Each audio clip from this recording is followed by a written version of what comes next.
I kind of messed this up, but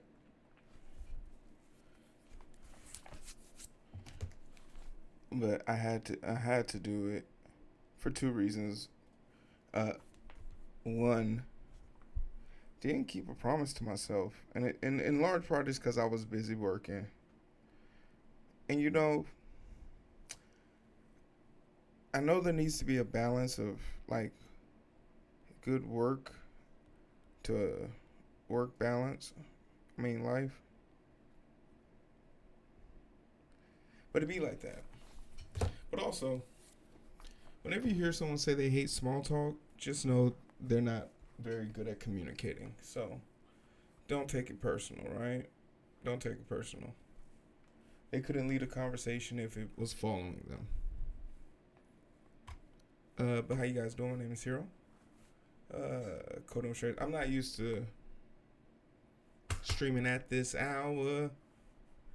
I'm not used to it, but we cover a few stories and maybe fix one of the two bots that broke that have been down.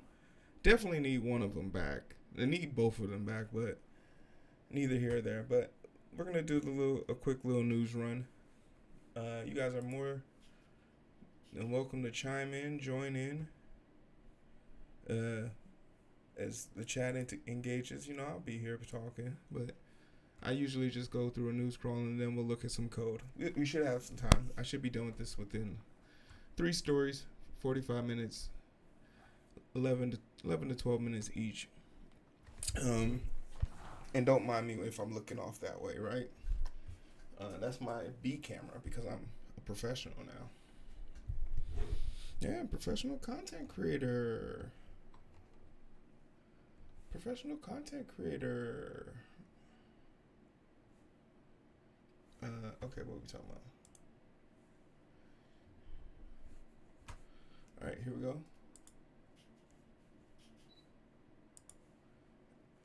And we're gonna hit the record button here. All right. Clap, sing, 3, 2, 1.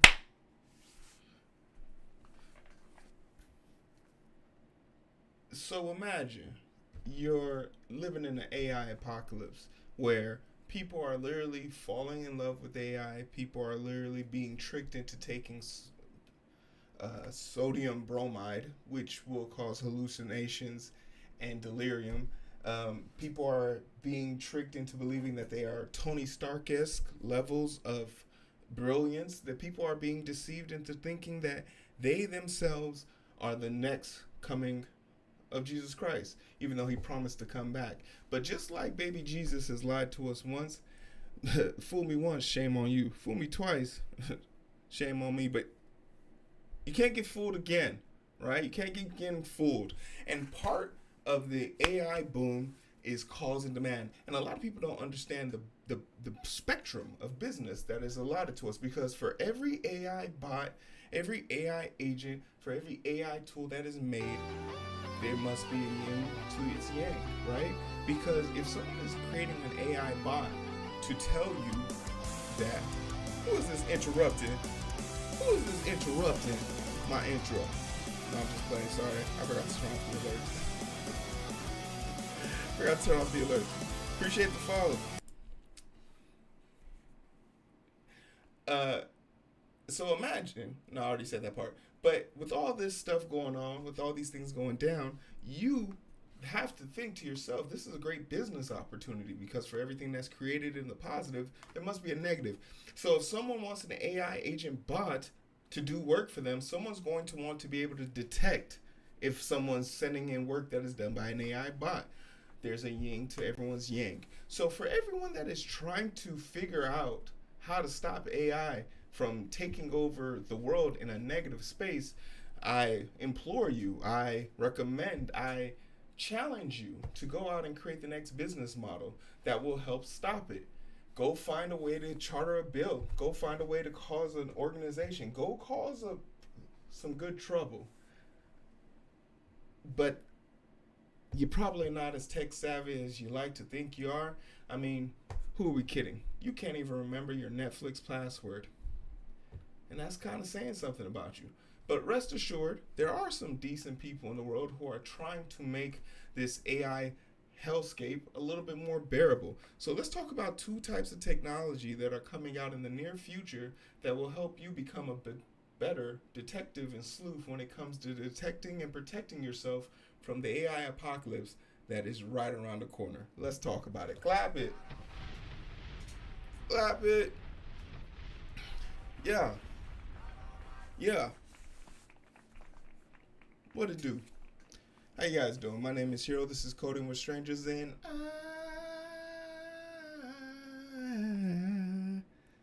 wanna talk about something. Yeah. I've been practicing. You feel me? I've been practicing. That's a note for you right there. How you guys doing? Been a long time. Shouldn't have left you. Without it, don't mean to step to. Like, share, and subscribe. Share this with a friend. Share this with an enemy. Word of mouth is the best way to go. Leave a comment. Tell me about how your day's going. But today we want to talk about something a little bit interesting, right? Let's get into it. What up, Eric? Char, how you doing? Char, or is it Char? Man, I see you up there. Look at YouTube showing some love. Don't we love that from the YouTubes? We want to talk about some stories. Real quick, 2 articles real quick. Follow along if you can. All the links to the stories will be found below. DuckDuckGo now lets you hide AI generated images in search results. This is... Hey, clap it up. Clap it up. Clap it up. This is useful because AI is this is as bad as AI is ever going to be, right? So we know that there are shrimp Jesus out there tricking people. Call your parents. Call your parents. They're on Facebook posting pictures of shrimp Jesus saying, "Isn't this a great thing to see in the sea?" Your parents are lonely. Some of y'all only got 12 years left with them. Call them. And if you're doing the math, I call them once a month. That's 12 times 12. That's 144, 24. Somebody will correct me in the comment section. That's not a lot. You don't have that much in your bank account. Call your parents. Anyway, where were we? Oh, yeah. AI images, Shrimp Jesus be tricking people. And we can't have that. Because if Shrimp Jesus is tricking people, that means a picture of you put into one of the latest video models can definitely trick them as well, right? And the tools to protect yourself should have been rolled out simultaneously as the tools were being rolled out, but the creators weren't worried about safety. They were worried about money, money, money, money, money. I've been practicing. I've been singing. You know, when you get a woman, that's what men do. When men are singing, a woman's in their life. You know, you show me a guy that sings and don't got maybe a man. We don't discriminate. But that person's in love. Privacy-focused browser DuckDuckGo. I don't use DuckDuckGo. I'm using Chrome. Full disclosure. DuckDuckGo, I'm open to some sponsorships, though. Is rolling out. I'm a shill. Watch your mouth. Is rolling out a new setting that lets users filter out AI images to search results. The company says it is launching a feature in response to feedback from users who said AI images can get in the way of finding what they're looking for. This is fascinating. So DuckDuckGo listens to their users. That's good. Someone give me their stock ticker. Users can access the new setting by conducting a search on DuckDuckGo and heading to the AI image tab. From there, they will see new drop-down menu titled AI images. Users can then choose whether they want to see AI content by selecting show or hide. Users can also turn the filter on in their search settings. This would be amazing. But you know what's happening now slowly is AI is making information based on like random things is pulled, and then people are putting those responses into real websites. The laziness. Look out, Mike. DuckDuckGo's new feature comes to the internet as beginning to flood with AI slop, which refers to low quality media content made using generative AI technology. Relies on manual curation upon source block list. Okay, so that's good, because I was wondering, is an AI bot detecting AI shit? In reality, it's people who are basically saying, no, this isn't this is not what a little duck looks like, right? This a duck with ostrich, not ostrich. What's the name of this bird with the colorful feathers? Peacock. Is it a peacock? I think it's a peacock. Someone will correct me. Yeah, that's not a peacock. You feel me? So they making a database of this, which is great. Which is great, right? Which is great. DuckDuckGo says that it plans on adding additional filters in the future, but didn't provide specifics. Okay, so this is great, but there is a catch. You got to use DuckDuckGo. The chances of you doing that probably slim to none.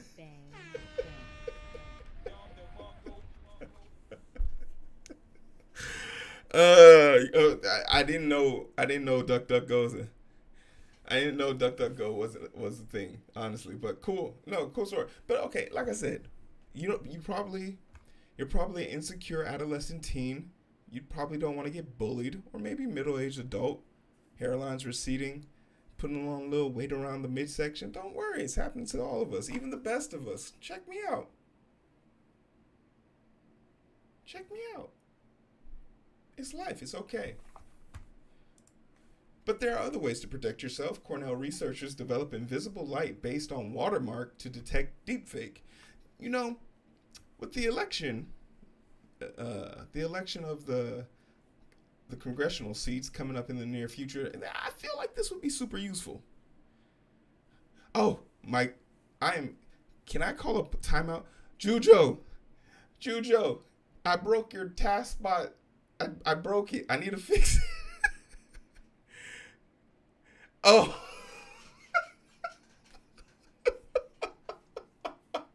I sent you a message. I'm like, I broke it. I don't know what I did. And I felt bad because I came to your channel and I rated you and I was like, oh, this is great. Man, I love it so much. People ask me all the time. I send them to it. I send them your link and I was like, oh no. Oh no. It broke.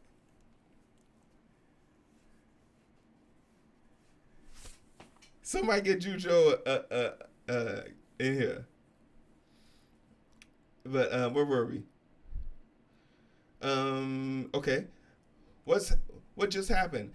At a time when fabricated videos are increasingly difficult to identify, researchers at Cornell University have unveiled a new forensic technique that could give fact checkers a critical advantage. The method embeds invisible digital watermarks into light sources of the scene, enabling investigators to verify the authenticity of the video footage after it has been recorded. The concept, called nose-coded illumination, NCI, wonder where they got that from, was presented August 10th at the Disrespect Dryer. Cinegraph 2025 in Vancouver, British Columbia, by Peter Michael, a Cornell computer science graduate student who led the project. The approach was first envisioned by Addie Davis, an assistant professor. Okay, so that's pretty awesome. The Cornell team method operates differently by embedding the watermark into the physical light that illuminates the subject during the recording. This means that any camera in the environment, from professional broadcast equipment to smartphones, will inadvertently capture the watermark. But what does that actually look like? How you don't have a picture of this? Well, I guess you need a video, but I guess you could, meaning you would be able to see it in a screenshot. So, like, this isn't really a deterrent as much as I thought. This is more so just proving authenticity. And it really proves that you need a marketing for it. So, like, you have to market it for it. The people you're trying to sell this to are politicians, in the hope that a politician cares more, thinks that their image is up for grab. But also, this could be, I could see this I could see this being used, or maybe if there's a part of me that feels like maybe a part of this should have been used. I don't know if this could be used in entertainment as much, because entertainers really do live off of the fact that when people come to their concert, they show the concert. The concert then gets shared a bunch of times. People get to see it, and the buzz happens from that. So, like, I don't know if concert goers want this, but you know what? This would probably be great for the movie industry.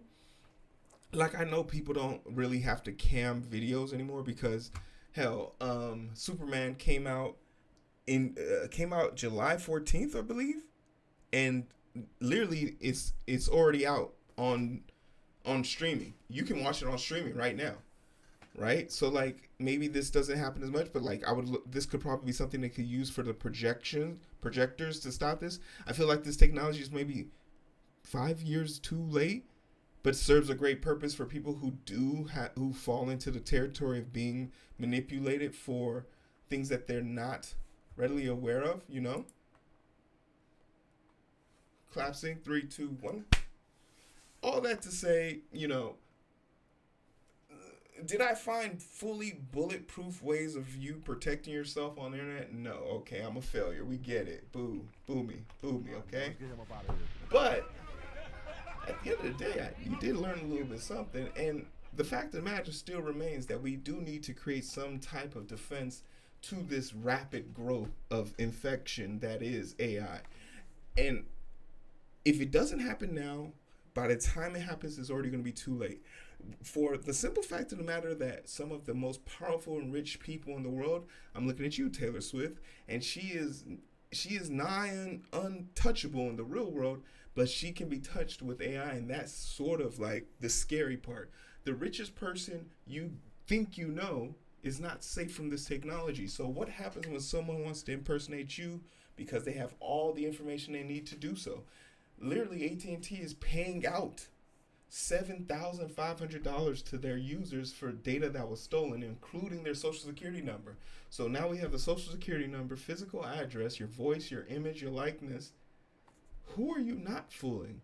What cars aren't you? Like, you can buy anything on the internet, so what really protects you from this situation other than the people who are innately aware of the dangers that are coming from there?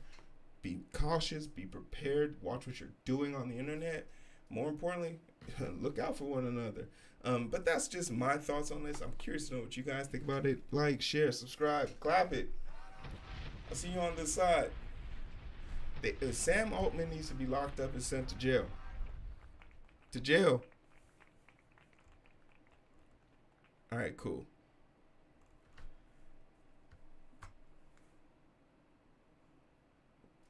What's up?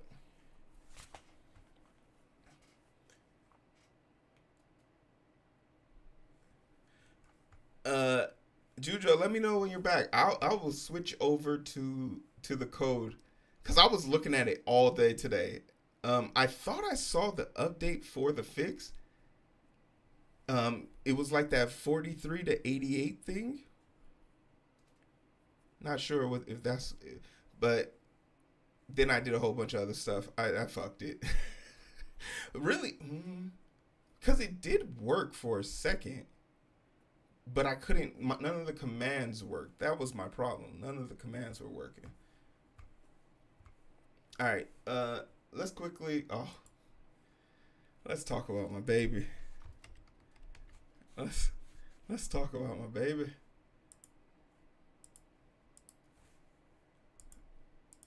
Now, y'all know how much I love me some Assassin's Creed.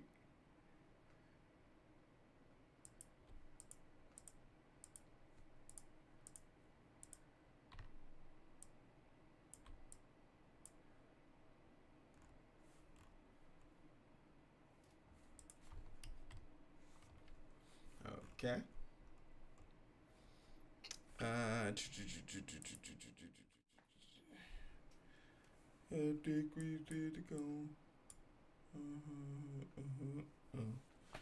All right. Let's go. Clap sync. 3, 2, 1. So imagine you're a black samurai in feudal Japan, minding your own damn business, and then somebody betrays your home dog and his head get chopped off, and they was gonna kill you, but you fought really well, and they didn't want to do nothing to you, so they let you ride, they let you slide. You wasn't part of the gang anyway, because you a black samurai in feudal Japan. Then a few hundred, maybe 1,000 years, so a few decades into the future, a video game studio decides to make a story with you in it, and people lose their shit. I mean, absolutely go crazy. They call it woke, they call it diverse, and all and be all, this is a mega franchise that has produced 23 games of the same likeness using the same falsehoods and storytelling and dramatizations of all of the events that you could possibly think about. No one gets mad when Call of Duty does it, but they're there. People then move on to the fact that the game isn't good, which is completely subjective. Like, I've spent 117 hours on the game. Now, am I saying that the game is good? No. But I can't say it's bad because I've spent 117 hours on it. I think the game very much so does something for me that I haven't had the experience of experiencing using the other Assassin's Creed games, right? I've never done the sandbox of Assassin's Creed before. So this is my first venture into it, and going to each one of those towers and synchronizing is absolutely one of the most majestic, beautiful, jaw-dropping things I've ever seen in 4K on a video game. By far one of the best looking video games I've ever played. But I'm a fake gamer. I got a 9 to 5. I work 12-hour shifts on good days and 18-hour shifts on bad days. So whose advice am I giving? I'm not in the truth. I'm not one of you. I'm a poser. But I acknowledge that in deep downs in my heart. But now, you can't be mad about the diversity of it because it's true. It's his story. You can't be mad about the subjectiveness about the game being good or bad because some people are going to like it, some people aren't going to like it. So what do you base your anger on now? Well, you said Ubisoft was a failing company. Not sure why you're celebrating that. The fewer game companies we have, the fewer games you get, which really does mean the less games you're going to get. So maybe piping up that chimney isn't your best bet. Oh, I got one. The game was a flop. Go woke, go broke, right? I got some bad news for you. Let's talk about it. Clap it. Yeah. I got some bad news for you.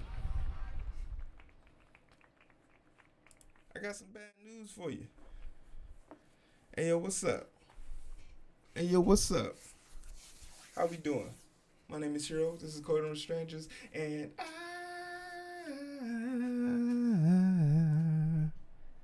wanna talk about something. Yeah. I've been hitting them notes today. You feel me? Talk to me, gentle. What's up, Full Stack? How we living? Full Stack, if you stick around long enough, you might actually get to see me code today.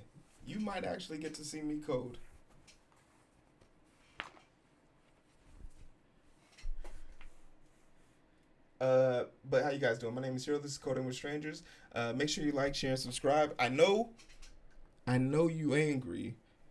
There's a certain demographic and group of people who just can't resist whenever I make an Assassin's Creed video. And did I farm you guys into getting a free trip to Japan later this year? Of course I did.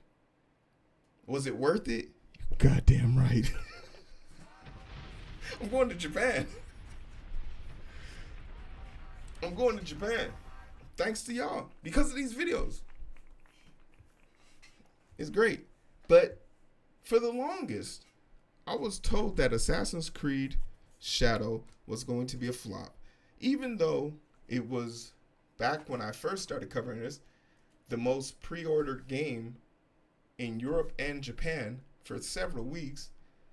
Even though it had a better opening week than any of the modern classics, other than Valhalla that came out during the pandemic, even though it was in the most highly regarded territory in space that we know. And there's a part of me that very much so understands where some demographic of people came from when they were talking about Ubisoft, because they were talking about Ubisoft, you know, doing some really dirtbag shit, like putting out DLC and launch packs before they even set any gameplay. You know, doing shady stuff like not being clear about the prices and then refunding everyone when certain companies didn't want to do it. There was a bunch of things that you could have been mad at Ubisoft about. But being mad about the story, it just looks silly. So let's talk about the facts. Now remember that before you start typing. These are just facts. Assassin's Creed Shadow is the number one new game of 2025 in Europe. Clap it up. I'm sorry, I pressed the wrong button.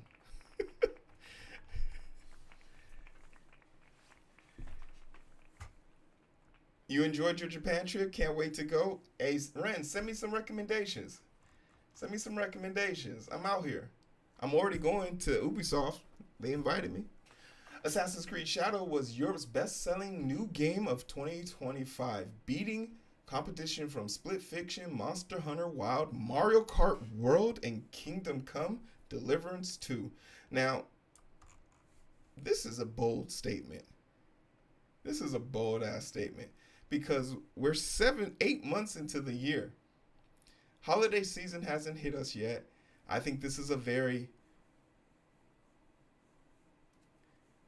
I think this is a very bold claim, but who am I to take from it? In data shared with Games Business ahead of Gamescom 2025, 71 million PC and console games have been sold across major European markets so far this year. Data up until July 28th. Yeah, so Mario Kart was barely out for 3 months. Yeah, you full disclosure. See, and this is another thing that people like complain like, oh, you're just on their dick. I know how to read. I get stats. I'm dyslexic. I'm not dumb. I know for a fact that this number isn't probably going to be real in another 6 months. Mario Kart is going to, the Switch 2 was on course to outpace Switch 1. And Mario Kart World was a launch title. So that just put two and two together. Which is a drop of 6% over the same period the year before. It includes 52 million digital copies, negative 3% year on year, and 19.7 million in physical copies, negative 9% year on year. The information comes from GSD, the official European chart company. It's the official. You feel me? Clap that shit. Bang. The official. That tracks sales in PC, consoles, and games across the continent, including both digital and physical games. You can read more about GSD below. In the total, 74% of the PC and console market across European, the digital, which is 2% up over the same period of time this year before. Assassin's Creed Shadow may have been number one new game of the year, but it wasn't the number one game. That actually best-selling European game so far is EA Sports FC. I'm assuming that's football, right? Which makes sense. I don't know of all the EA games, 2K, football, soccer, football, like all of those games are always going to be devastating. In the battle for the RPG, Monster Hunter Wild number 7 beat out a strong competition of Kingdom Come Deliverance 2, which was number 10, Elder Scrolls 4, Oblivion Remastered number 11, Elden Ring, and Elden Ring's Night Reign. Oh, I don't know how to say that. Number 13. I thought this game would be higher, but then again, those games are so fucking hard. So like, it I've never played because I don't like being in games no, I like easy games. I absolutely like easy games. This is one RPG missing from the list, and it's from Claire Obscurian. Okay, I heard this game was really good because the game publisher currently doesn't share data with GSD. I heard this. I saw a lot of people playing this game. The best-selling new IP is for the year Split Fiction. Wait, how is that possible? How is Split Fiction the new IP? Oh, new IP. Okay. Published by EA and developed by Hazelight, the game impressively reached number 6 in the European chart. Hazelight's previous game is Take Two, which is in the top 20 at number 14. Damn, they got 2 games in it. Nice. So in order, it's EA top top 20 games. So this is I love the title of this because it's really the number 2 game. Grand Theft Auto, which is a 13-year-old plus game, still number 3. But that's impressive for Ubisoft regardless. I just don't know if you can ever beat EA's sport games. They're just too. They have the gaming community in the chokehold. But who on this list is kind of surprising? Seeing Red Dead Redemption here is kind of surprising. Seeing Hogwarts on here is pretty. That game came out last year, no? Call of Duty. I thought Call of Duty would be high. I thought Call of Duty would be top 5. Mario didn't make it to the top 5. Kingdom Come Deliverance is 10. Battlefront, Star Wars, Elden Ring, It Takes Two. Oh, okay, It Takes Two, that's that game. Grand Theft Auto Online, Rockstar. Wait a minute. Is Rockstar Online and GTA the game, not one game?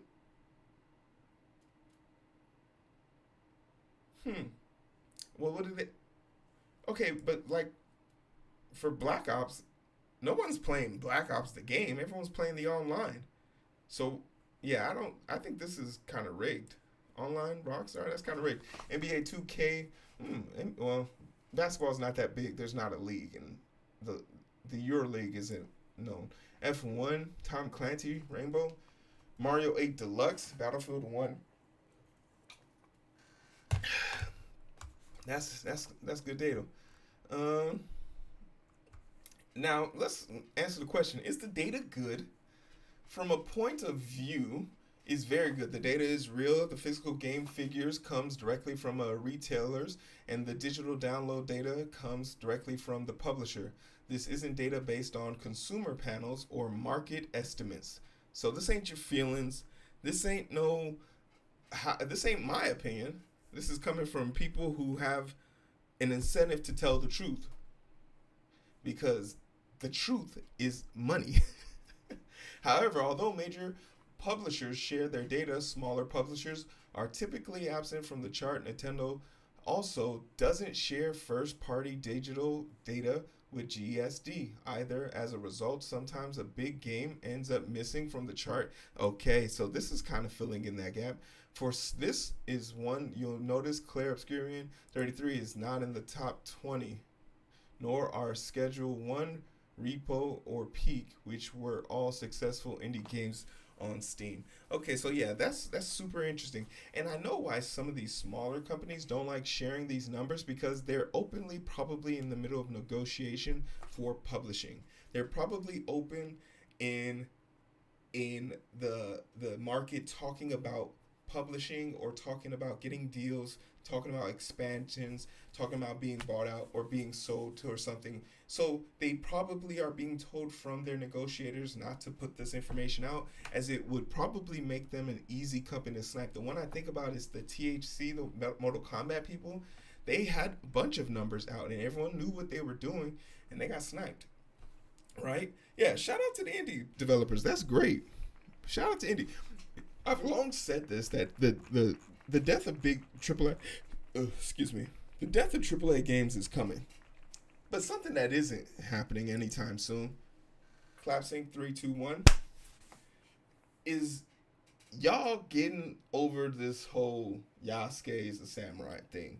And some of y'all got over it. Some of y'all decided to just leave it alone, because just let people enjoy video games the way they want to. But we have so many other things to be worried about in the gaming community. They're literally coming for every type of game that you can imagine that is even represented in the module of sexually arousing. God forbid the nurse in the shot skirt is above her knee. God forbid there's a morally or sexually ambiguous alien touching another alien with one of his 14 tentacles. That's what's currently happening in the gaming world right now. That's the danger right now that's happening. That's the risk we are at right now. But you are so perplexed and tied up with hating on a game that only managed to be number one with a technicality. Now, is this something that I'm going to hang my hat on and put a feather in? No, I don't care. And I'm saying that as a person that's going to Japan to see Ubisoft in person. But I have the ability to say that because I don't take this shit too serious. And maybe you shouldn't either. Go outside and touch some grass. My name is Hero. This is Coding with Strangers. We're number one. We're number one. Number one. I'll see you on the other side. Samurai! They're so mad about this shit. Ah, yeah, this is a great one. Hey, yo, what's up, Fizzy?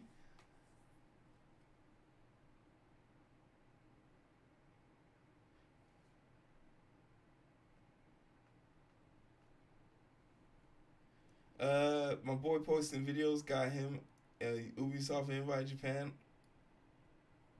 Gotta hop on the trend of content creation. Oh yeah, content creation will always get you notoriety. Sometimes it's not. You know, if someone asks me, would you get 6,000? Would you for 6,000 negative comments in 1 month? Would you get 6,000 negative comments in 1 month to get a free trip to Japan? I'll be like, hell yeah. Shit, I got 15,000 negative comments for free, and I ain't get nothing for it. You feel me? That's just good business. That's just good business. Go get some merch. Go get some merch.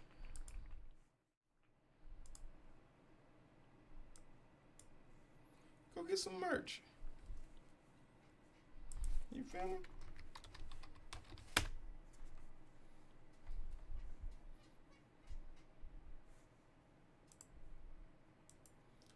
All right, last story.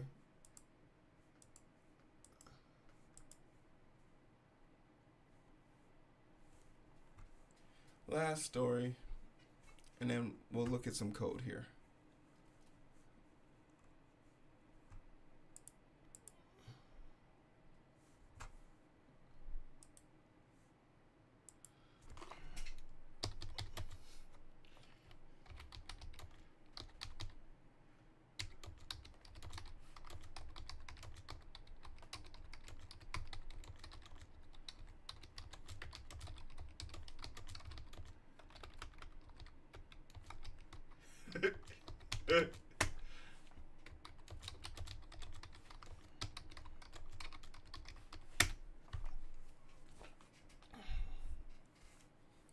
um. All right, where do we at?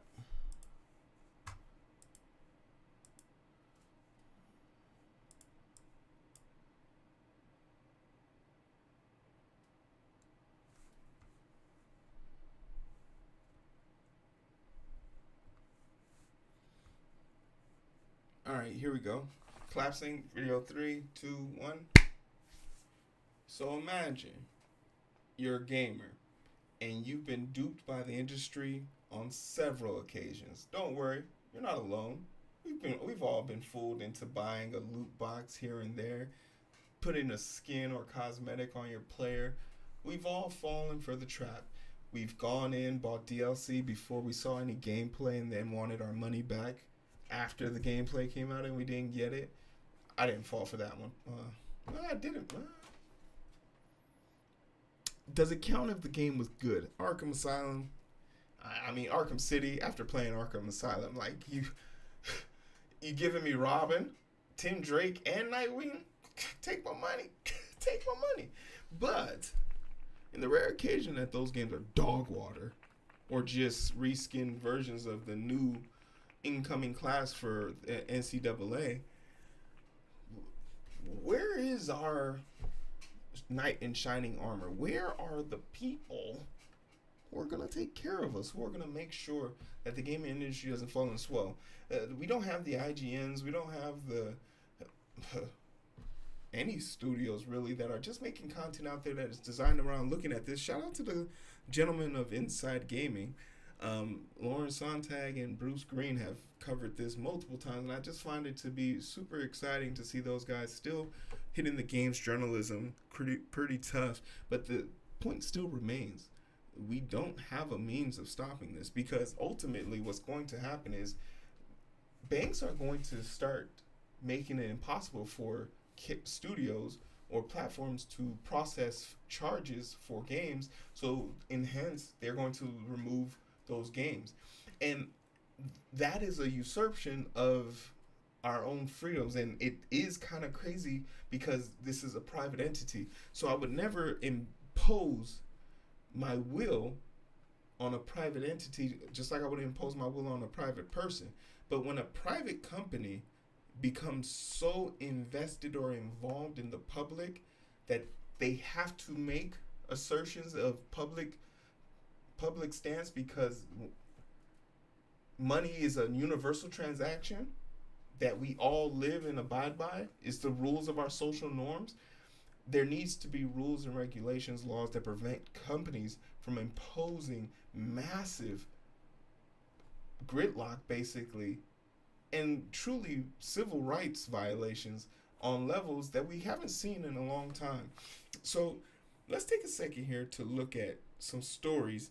One, about how gamers and the industry is fighting back, but more importantly, why we need to keep fighting. Because for every person out there who thinks that MasterCard and Visa shouldn't be allowed to stop people from buying adult games, there's a group of people out there that very much so are pearl clutching.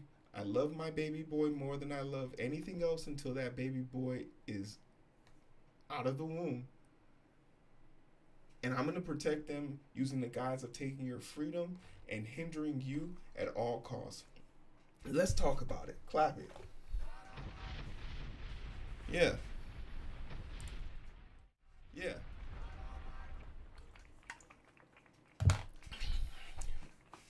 Hey, yo, what's up? How we doing? Clap it up. My name is Hero, and this is Code Numerous Strangers. Wait, what's my catchphrase? Oh, yeah. I want to talk about something. Now, I feel like I'm beating a broken drum here, because we talked about this story in 3 parts, but now we're talking about some of the fight that's going into this, and I just need to make sure that we're all on the same page, okay? If you're a gamer, if you're a gamer and you pay any type of taxes, write a letter to your senator. You can chat GPT this shit and send it off. Call them up, read from a script, but we need to have the banks. Fighting the banks is not something that's going to come easy. We couldn't defeat them in the 2008 crash. I don't know how we're gonna do it now, but one way to do it is just beating them with the drum. Beat them into submission, because that's what you have to do. Sometimes being an inconvenience is a convenient thing to do. Let's talk about it. Visa and MasterCard are getting overwhelmed, good, by gamers' fury over censorship. In the wake of storefronts like Steam and itch.io curbing sales of adult games, irate fans have started an organized campaign. Hold on, I gotta make this big for Mario. My dyslexia kicks in when I can't read. Campaign that the payment processor that they believe are responsible for crackdowns. While the movement is still in its early stage, good, people are mobilizing with the eye towards overwhelming communication lines and companies like Visa and MasterCard in a way that will make the concern impossible to ignore.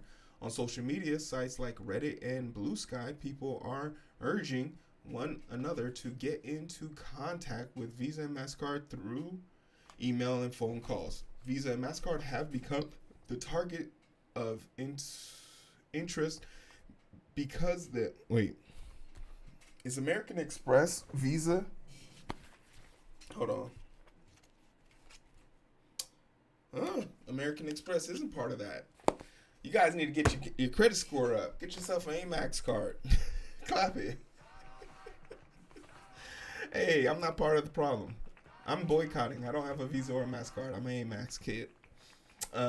Visa and MasterCard through emails, phone calls, Visa and MasterCard have become the target of interest because of and affected storefronts both say that their decisions around adult games were motivated by the dangers of losing the ability to use major payment processors while selling games. These payment processors have their own rules regarding usage, but they are vaguely defined. But losing infrastructure like that could impact audience well beyond those who care about sex games. Spokespeople for Valve and HIO.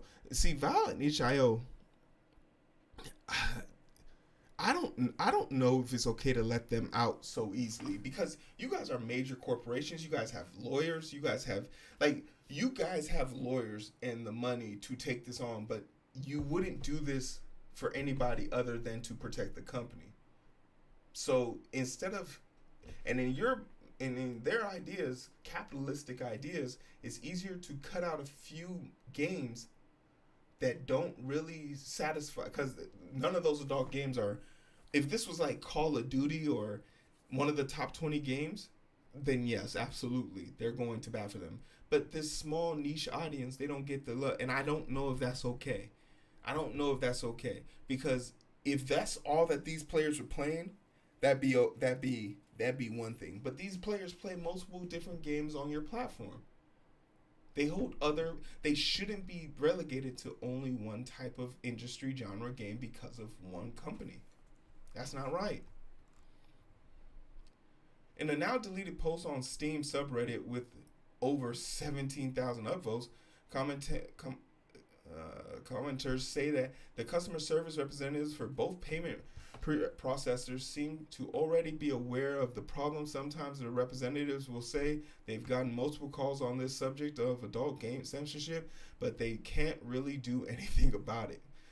It sucks that you have to beat up the middleman, but beat up the middleman. Hey, it's your job. It's your job, right? Clap sync. 3, 2, 1.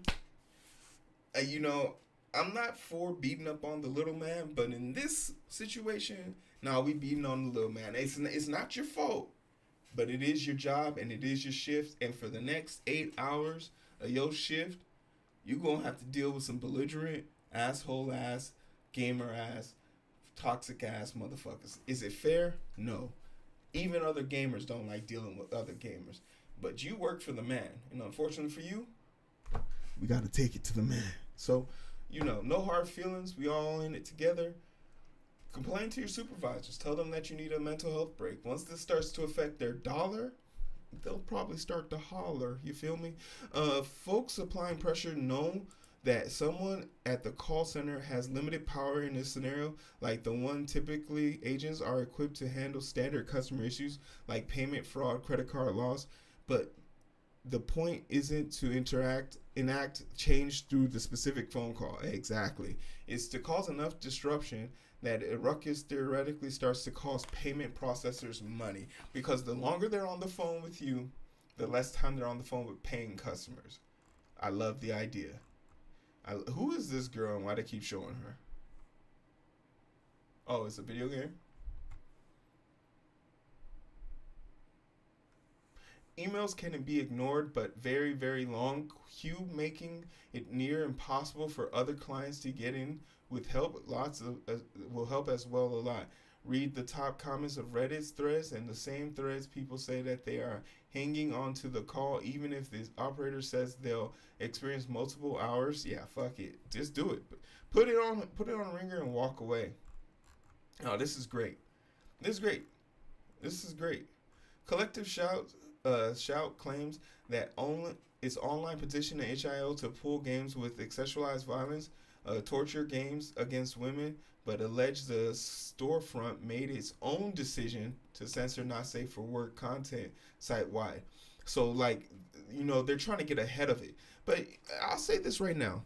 Let me just be clear, because we're about to move over to the next slide. You can have a certain level of standard. for what is acceptable to be sold on your platform in your studio front. But negligence and art form are not one and the same. You cannot sit there and say a game that shows a game that is about a game that's about surviving trauma, showing sexual abuse as a medium to display or entail the story can't or shouldn't be allowed, because that is to ignore the experience and the real life consequences of that abuse. It is an art form that is being used to elegantly state a story art. Now, hear this and hear this well. I remember there was a story about a game on Steam back in the day where it was like this school shooter simulator. And the game was designed strictly for to trigger people. Is one of the more prolific things that have happened in the 21st century that we just cannot seem to get a hand on. It's traumatic, it's traumatizing, it's antagonizing, it's anxiety inducing, and I would still allow it. I would still allow it for the same reason why I'm allowing the trauma that is used to show art form is also can be used to terrorize people. The art forms that are used to expose people are the same thing that can be used to confront people, right? Or cover them. So if you're gonna, whatever wags for the head must also wag for the tail, right? And if you wanted to specifically etch out the latter of the situation, that becomes a slippery slope. Like, I feel like, okay, showing children in a sexually explicit way to show trauma, that's just not acceptable. It's just not. It's against the law. It's against the rule. So there are lines that are drawn. But you can't sit here and tell me that the school shooting simulator is the problem when school shootings are happening in the real world, right? That's the real problem.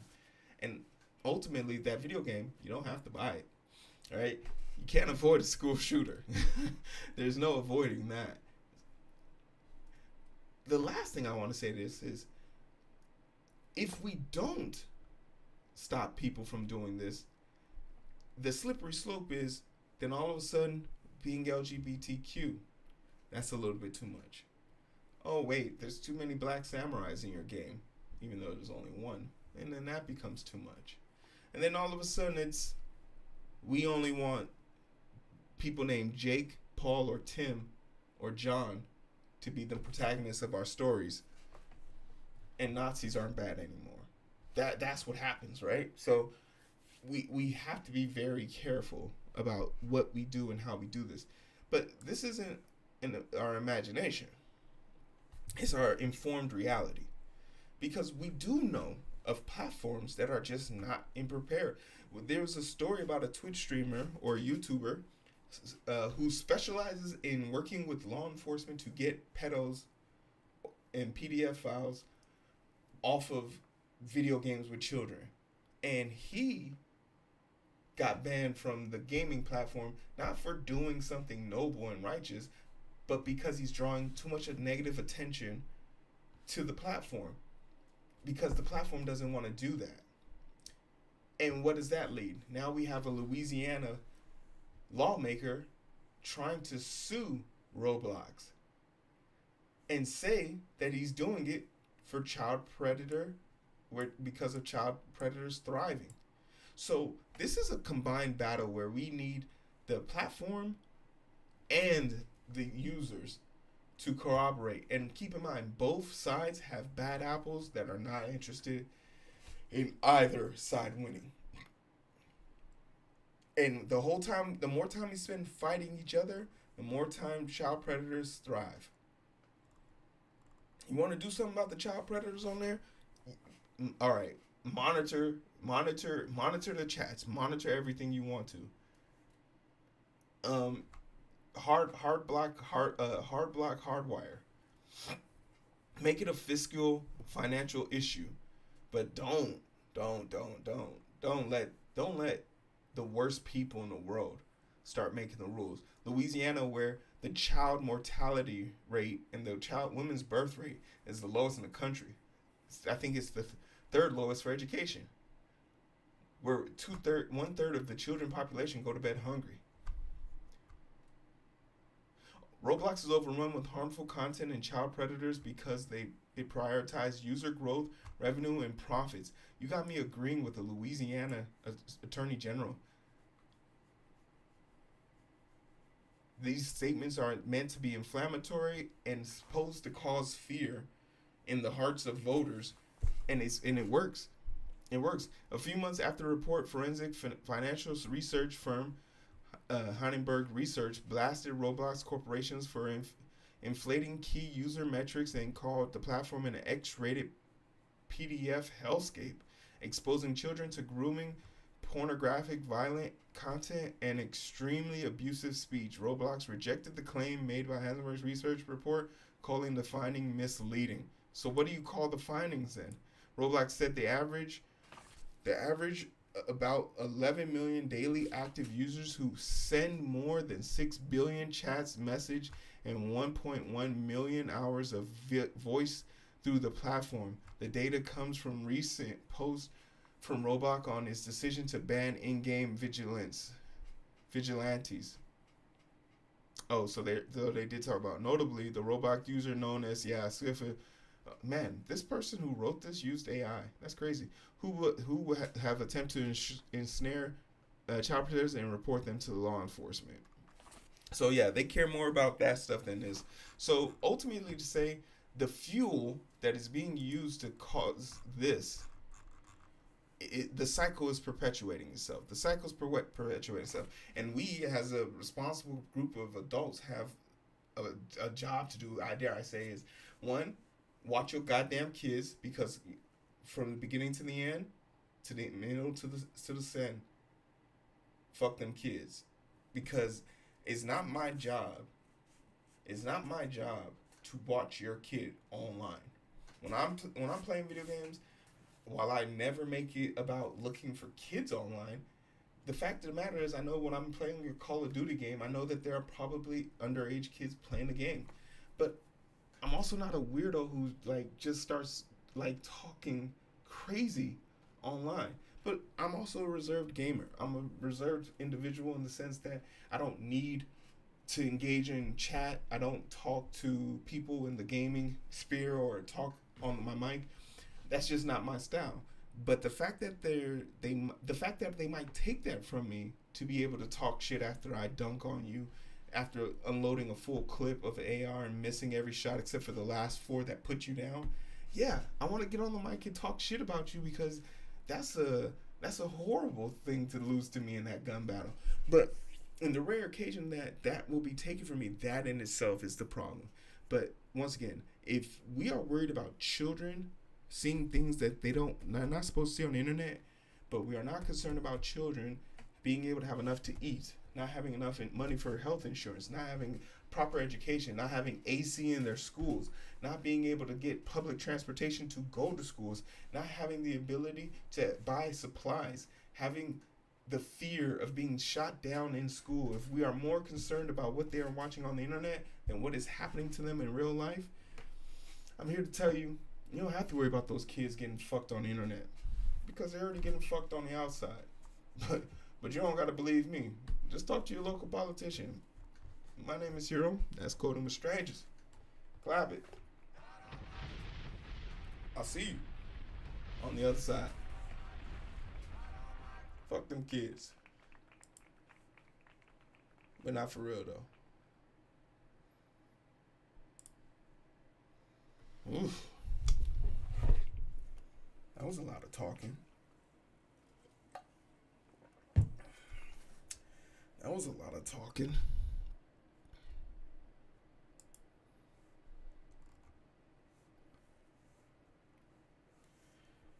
Family, what's up, baby?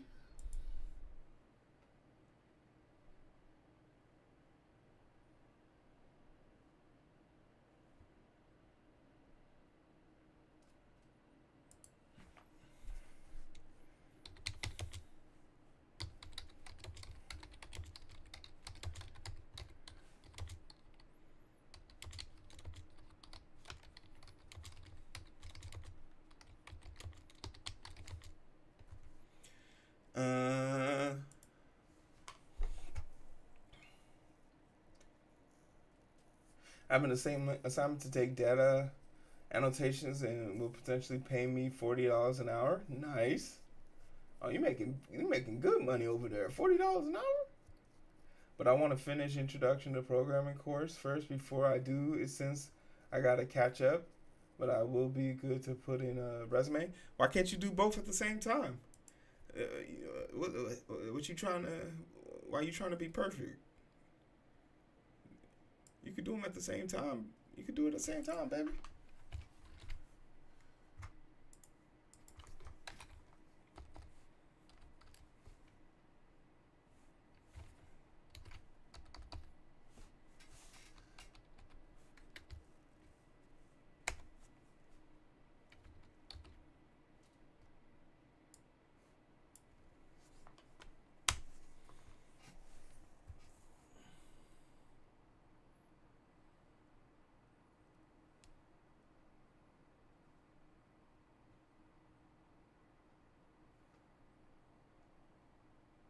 All right, hey, no, fair. You know, I'm more of a jump in the fire and learn through the fire type of brother, but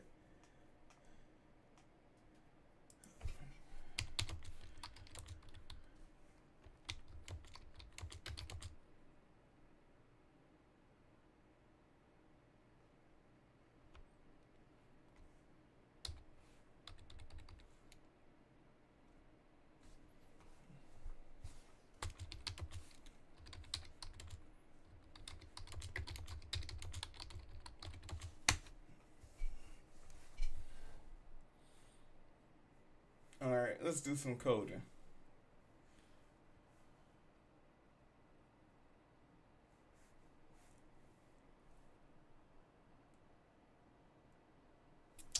All right,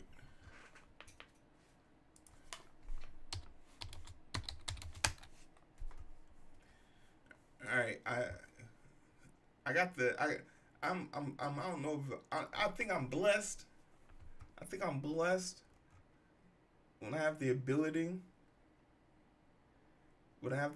to reach out to a creator of such an amazing app, and they have the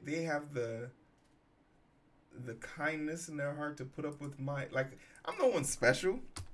Jujo doesn't owe me anything. This man made us a gift, and who am I to have the balls to go and ask him, hey hey buddy, hey stranger, your app stopped working? He says I am special. I am a little special, but I appreciate you. We appreciate you. We appreciate you.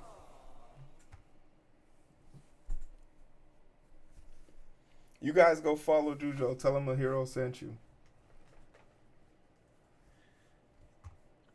All right, let's look at this code real quick. So the mistake I probably made was I went to his page, his GitHub. We'll put his GitHub up here so we can all look at it together. I went to his GitHub to look at this actually, and I think the thing that I was looking for was just the line code, but apparently there was a build that came with it in the dis file. So boom, I'm assuming in here. So let's go. Let's pull up his GitHub. Let's look at it together. Let's look at it together. Can you have $1? Never ask for what you need. Ask for all you can.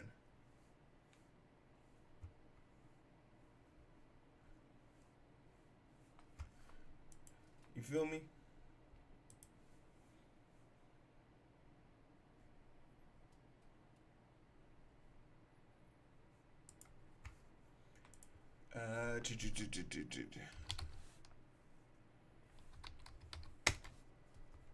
Uh, I'm not looking for Discord. I'm looking for GitHub.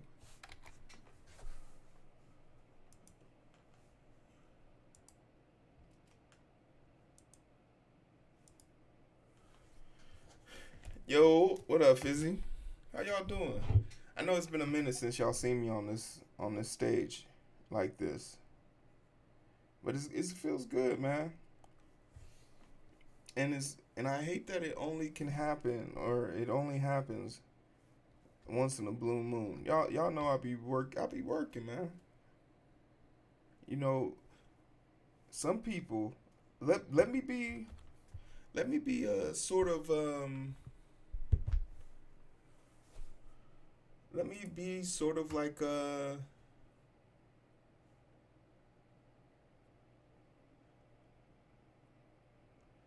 um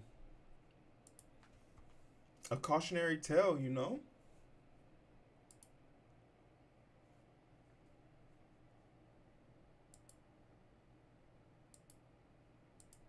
Cautionary tale. You work your ass off. You work your ass off to get somewhere, and then you get there,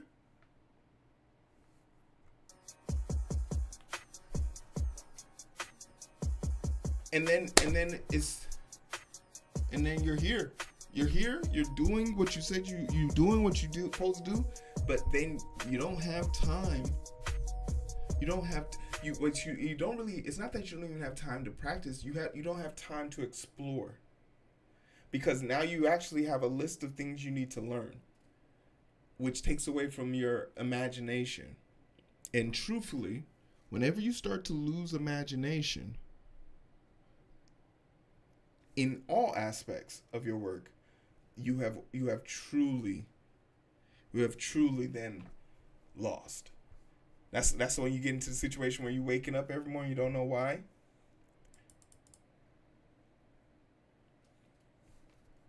Right?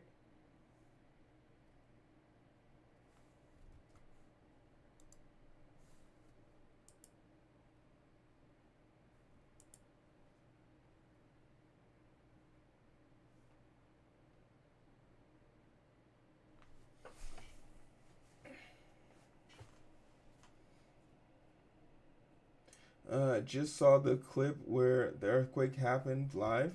Oh wait, there was an earthquake somewhere?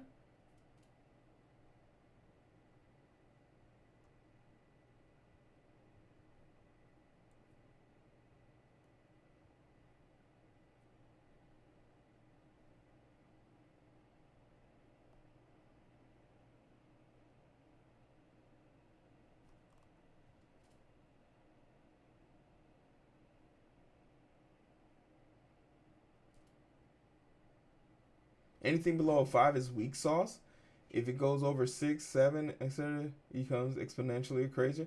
Oh, okay. Like, okay, but like a 5, you know it's happening, right?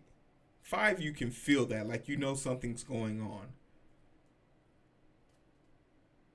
Like, is a 5 enough for you to be like, I'm not going outside the rest of the day?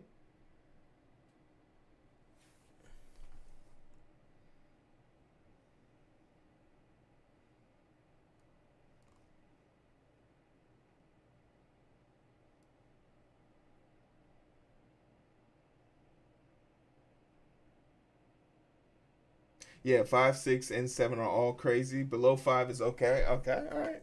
Hey, because you know I'm going to Comic Con this year. Not Comic Con, TwitchCon this year. San Diego. I'm on the West Coast. I don't want to look like a tourist. I don't want people looking at me saying, "Hey, look at this guy. He's jumping. He's jumping."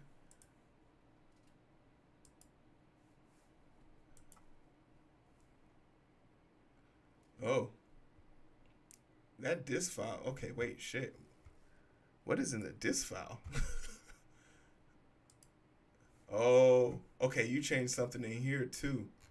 Ooh, I remember the first time I was reading this. I was like, so it's like there's like a compressed version of this, or something like that. What do they call the compressed version of this? I do remember reading that for the first time and thinking to myself, "Yo, why do they do it like this?" Um,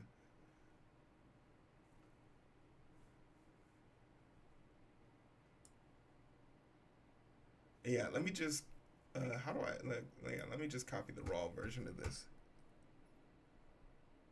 No, no, no, not copy. Let me download it.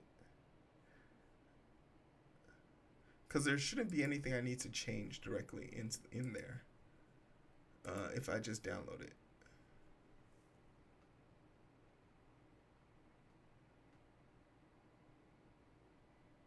This is typically the final output. So if I just copy the disk directly into the, I guess my question is, it one for one? If I copy it, does it recognize it? There's very much so a part of me that enjoys reading it like this. Oh wait, shit, y'all can't read see it. Take it down. There's very much a part of me that enjoys reading it like this. But like I know that like if I okay, but who am I kidding? I can't read this. I can read this, but this means nothing to me. It's Sanskrit. Like Jujo, you wrote some amazing code here.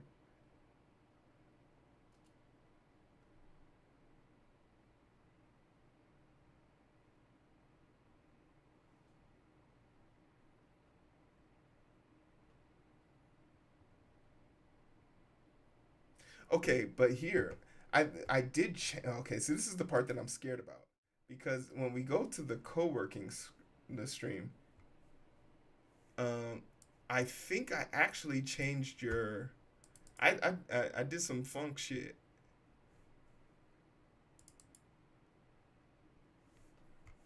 Hold on. I think I did some funk shit. I no, I changed the task list a little bit.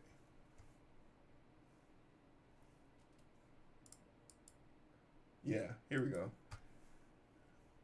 Okay, so yeah. So I don't want to fully download it because then I'll lose everything, but no, I should be able to just download the disk. I don't think anything in the disk is messing with that. So, but even if it is, this is something I was telling the dude from yesterday.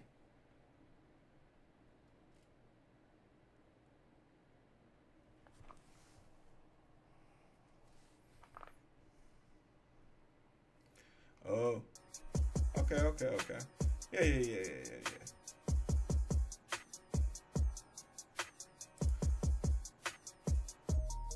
yeah.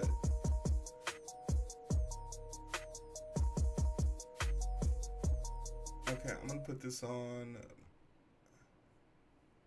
I'm gonna put this on. Hey, yo, thanks for the follow. Who was that?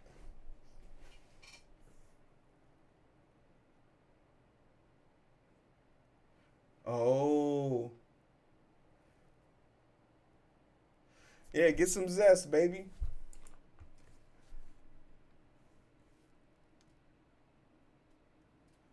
Get some zest, baby. They did call me back up to say if I wanted to do a sponsor.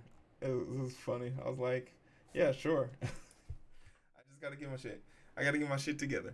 Uh oh. Oh, is that the normal way to do it? You just download the repo under a new name, only move over the disk file to overwrite the old one, then delete the new repo, download it. I guess that would be smarter.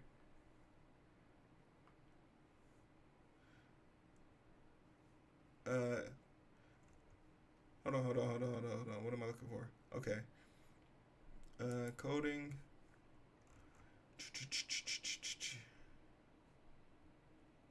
Hey yo, what up, Minnie? I'll pull it up here in a second. Jujo's helping me fix the other code. Uh, I'm I'm so lost. Where's my other file at?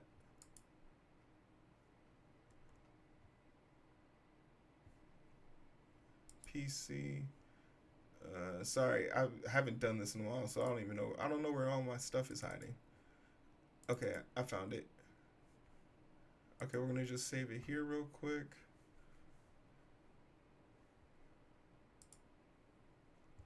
Cancel. All right. Uh, show in folder.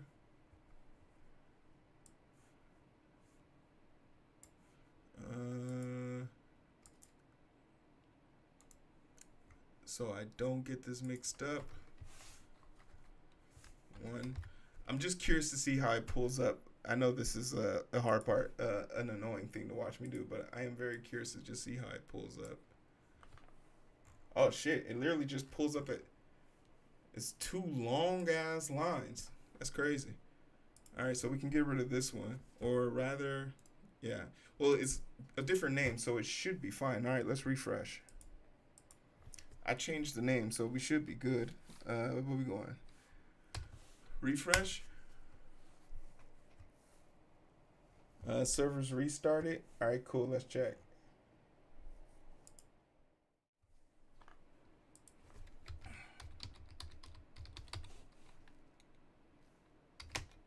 Yeah, Jujo, it works. Nice, nice. Hell yeah. All right.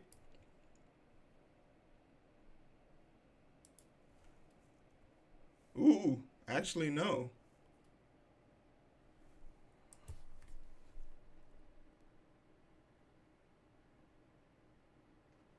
Oh wait, no. Timer 150. All right. Yeah, there we go. Smaller file size, things like source maps and remove the debug statements are commonly removed. This is common build process. I just feel like okay, but the thing about it, the only concern I have about those builds is just readability. There's very much so a lot that it can be deciphered for new people. New, this is strictly for new people, right? For new people, the ability to be able to decipher code is more important than optimization for me in the beginning. And this might be perceived as a hot take. They're not meant to be read. It has to be able to, you have to be able to read it if someone wrote it.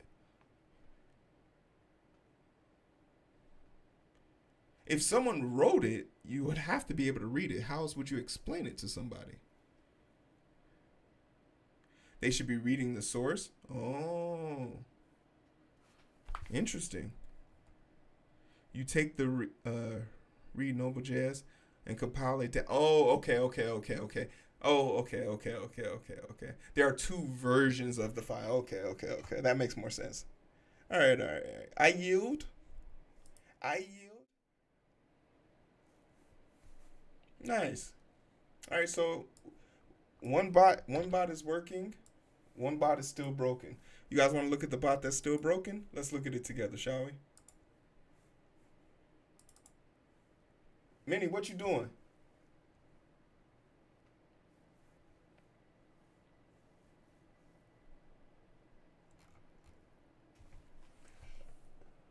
Yeah, but if you guys are interested in, let me share. Jujo, can I share the repo? All right. I guess I can share the repo. I told everybody who you are, what you doing. If you guys like my overlay for my taskbot, Jujo, who's in the comment section, let's pin that up. Use the task list from. Let's pin that up there for a few minutes.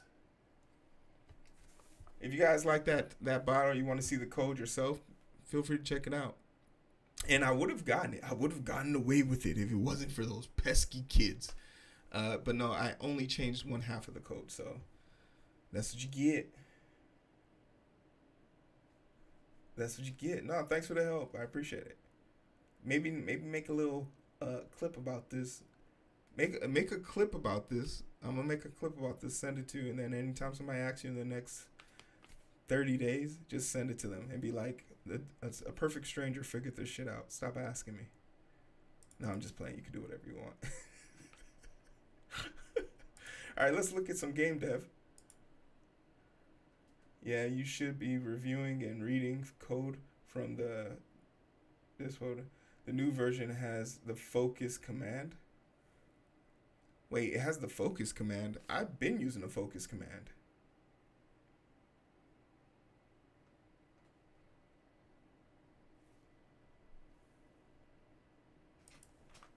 Wait, some people have been having trouble? Huh. Use well no, users could use it. I've seen other people use well have I okay, have I I've used it, but have I ever seen other people use it? And I saw that there was another update where mods can now reset the timer for you, which is nice. The only thing I like, the only thing that I added for me, which I think is just an aesthetic thing, it's an aesthetic thing for my page, is the bar, because I have the bars in the bottom right, the bottom. What's that? That's my left bottom left corner. So I just added the bar to make it just keep up with the aesthetic.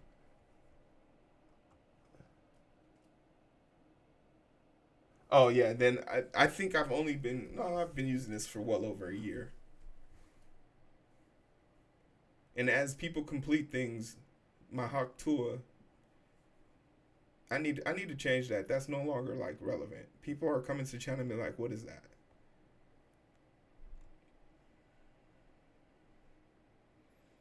Okay.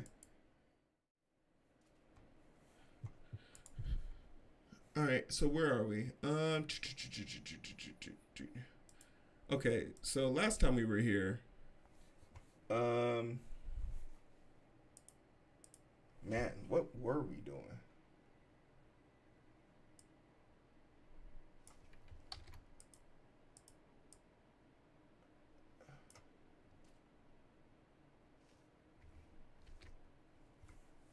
Uh, so I the mission that if I recall, the mission I was given was I had to place all of the in pit and out of pit locations, and I was testing it out. Ugh, I don't. I'm so nervous to hit this button. Let's see. Let's see what works and what doesn't.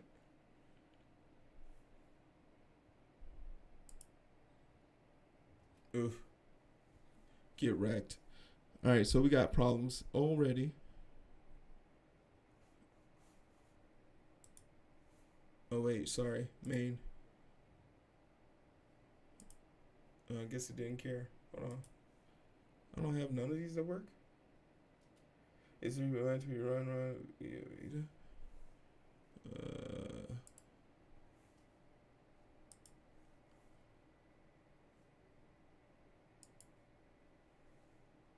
okay, cool. So yeah, it's totally busted. All right, let's see what's cooking.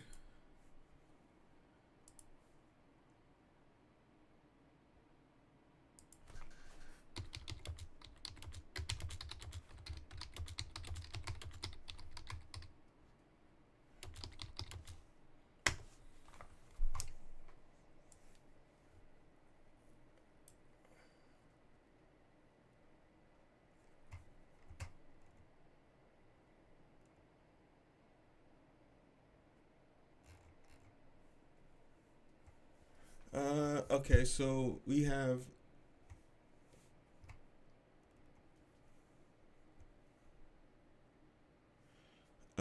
okay, what do we have? So it's telling me I have a situation on 76 and 36. What the hell? Oh, it's mad about the if statements. After if condition, place. This should check if users in the race. If so, then it should then get the score. Oh yeah. Okay. So all of this is. Oh no, this is the. Oh, this is the kick logic. Oh, I don't think I. I don't think. I think this is the like code I was trying to implement. So give me a second. Let me cancel. Let's stop this. Let's just put this on ice real quick and see if we gain. Because if this is like the thing that's holding us up, oops. How do I put? I forgot how to do the no, that's not it either. I forgot how to put things. Did that work? Yeah, that worked. Okay, cool. Uh, oh shit, wrong button. But it didn't break, so that's good too. Cancel. Give me this. Cancel. Stop.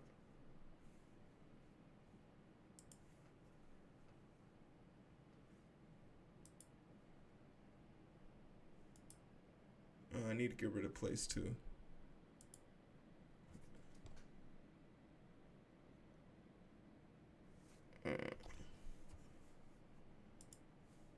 Main. Yay. Okay, cool. So the code that I wrote before was the I was trying to basically learn how to kick people from the race. Damn, can y'all not see this? I don't think y'all can see this. I gotta shrink my screen. Hold on. Uh,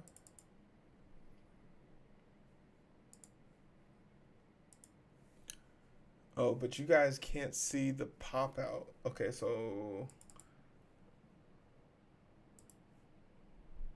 okay, so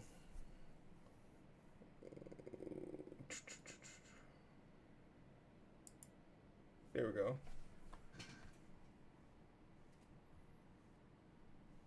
So we rerun this. I know, Ren. Give me a break. I was working on it. Sheesh. I'm no Superman, okay? And so this would be the new version of it, right?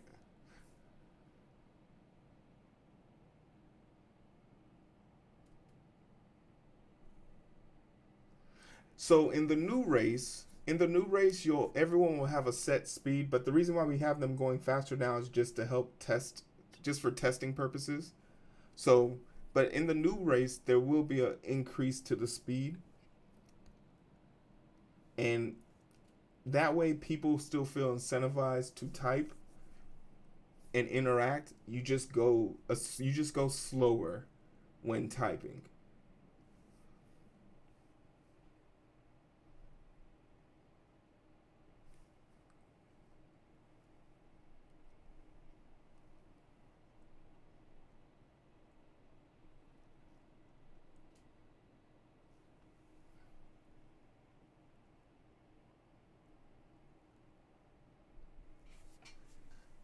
Yeah, and I think like there's more mechanics for people to get in. Yeah. So like there's more mechanics for people to stay in the race. It very much so is still the sooner you get here and the longer you're here, the better you are. So if you stop watching, you'll still keep moving. But after so many laps, if you don't move, you go into the pit, right? So that's why Minnie's in the pit right now. So if you leave the stream for a certain amount of time, you go into pit, and then once you come back, you can get out of the pit, and then you start moving again. Yeah. So every course will have a pit stop. That's how like we that's how like people who are still lurking but they want to stay at the race, keep up with the crowd. That's the best way to do it. And like I think we'll make like a pit token and so on and so forth. Okay, so then Mini, I think the code that I was fucking up. You can you force someone into the pit? No, they can only the only way you can get into the pit is if you stop lurking. Like you just completely stop watching. But once you're in the pit, you have to use a token to get out of the pit.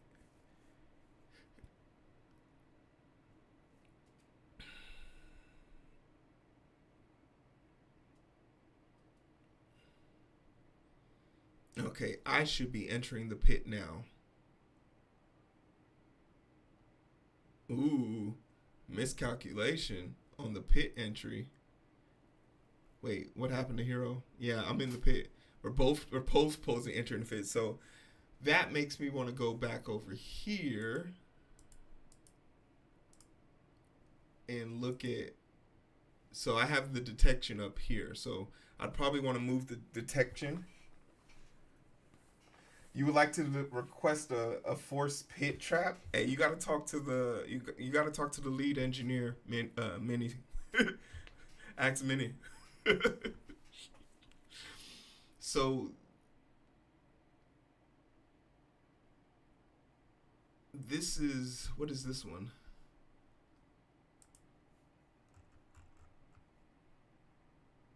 Pit enter. So we probably got to move this a little bit closer. We were off by how much?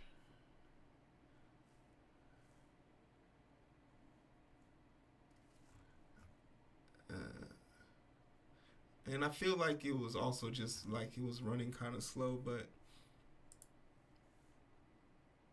I am curious to see if that happens again. All right, so Mini, what I would love to do is run this same test on each of the different maps, so I can test if I'm close, right? So like for track one, we have this one. Track two, what's track two? Can we stop this real quick? Track two, we have the figure eight. I would love to be able to run the test on the figure eight, um, on the old computer screen.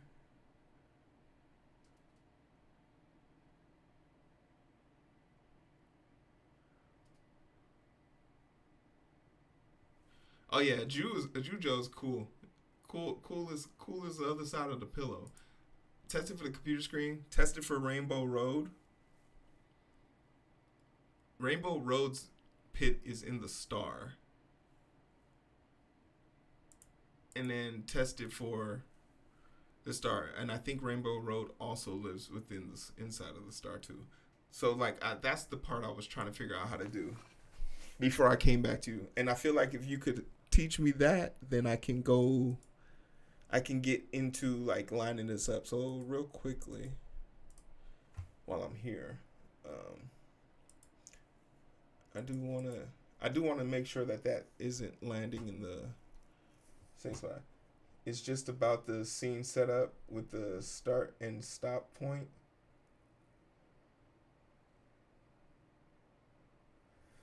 Hey Ren, what happens on a stranger stream stays on a stranger stream. You feel me?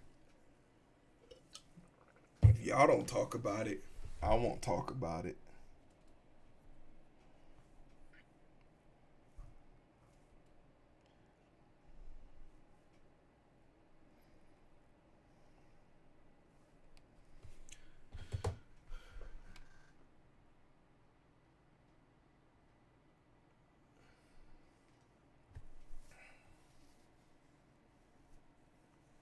And you said it was all about that.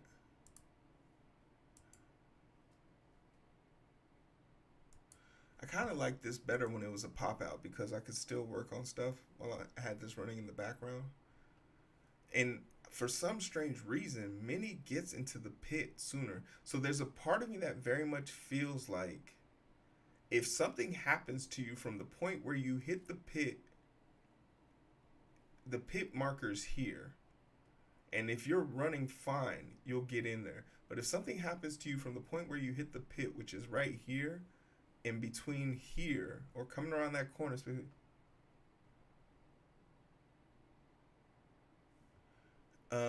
it will slow you down significantly. Slow you down enough that you won't make it to the pit. Um, Yeah, I remember you. I recall you mentioning like when we first built this out that it's just slowing them down to a crawl. And really, so you really have to guess what it is. Like guess what the space is between there and there. Which I mean, which for what we're doing is fine. And if we get something so technical that we have to figure out a solution for it, then sure. But I am very curious to know like like was there. I didn't really see anything trigger it to make it stop. So we'll give this a few seconds here. And what are you doing, Counter? So we're trying like so this is like the perfect lurker bot. On my channel we have several bots that run on the channel, but this was probably like the my fame to claim. So like basically I wanted a way to track people who are lurking on my channel. Um, because I have another bot called the Perfect Stranger, and the Perfect Stranger monitors what people say in the chat. But then there are people who aren't very vocal on my chat, and they were like, "What if we want to engage?" Okay, hero enters the pit. Yeah, it's consistently stopped. But that's not a good look, Minnie, because how the hell? Let's see. Yeah, Minnie, you're gonna stop right before me too,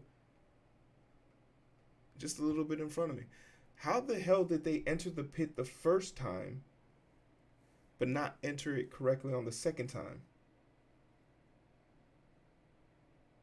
Is this in in a repo? I don't think this version's in the repo. To be honest, I probably do need to update this.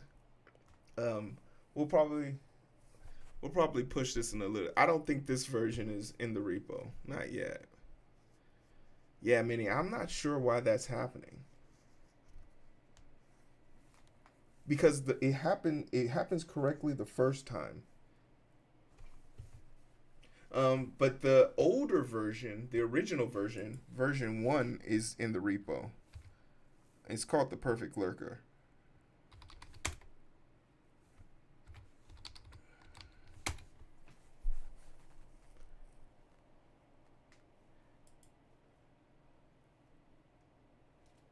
Yeah, so well, even though I'd be okay pushing it up a little bit. Okay.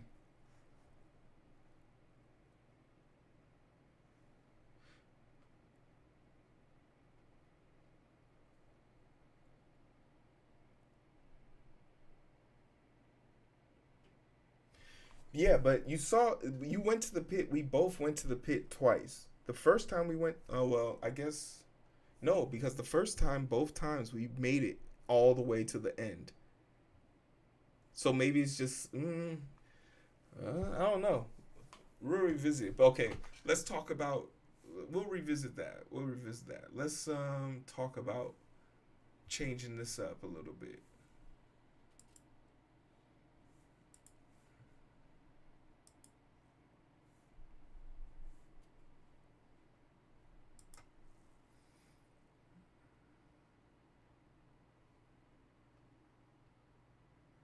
Yeah, you got to be going full speed.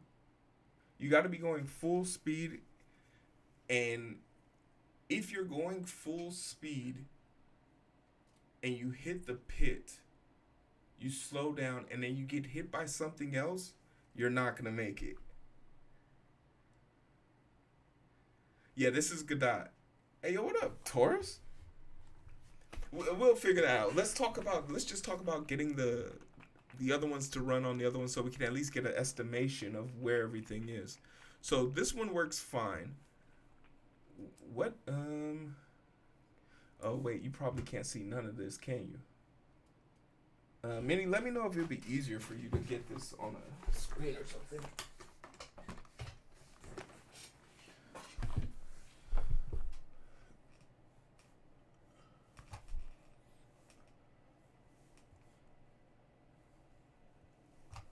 Uh,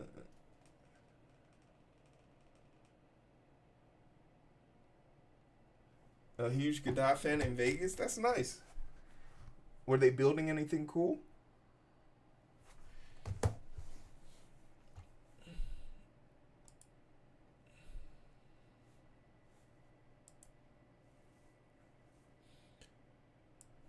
So if we wanted to, we got track 1. If we wanted to run this on track 2, how would I do that? I need to learn GD script. Yeah.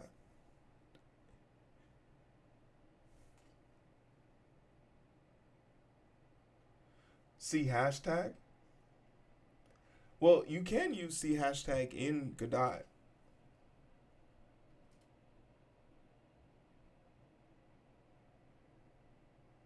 I didn't get to ask them. It was in the middle of a workshop I was giving, but I suspect they are probably building something that isn't. That is probably cool. To be expected.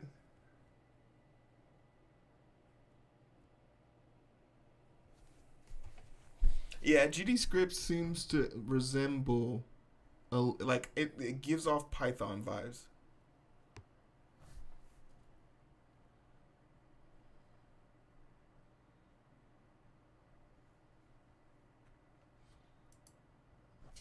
Track pit.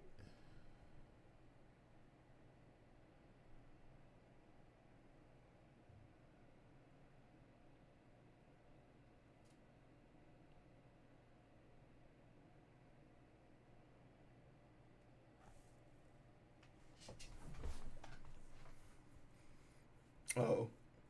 Oh yeah, yeah, yeah. Yeah, we are connoisseurs of the C hashtag naming structure. Oh wait, shit. Okay, project settings. Um, run. No. Boot splash configure. Nothing here. Windows.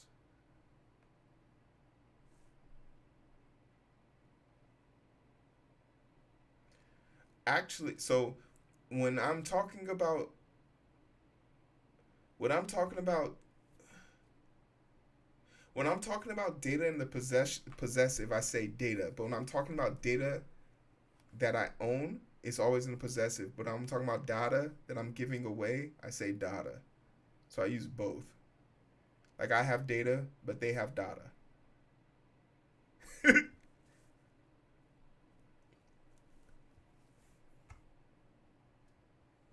Yeah, I don't. It's because I'm ambidextrous, so both parts of my brain work. What am I looking for? Mouse display warning, localization, general.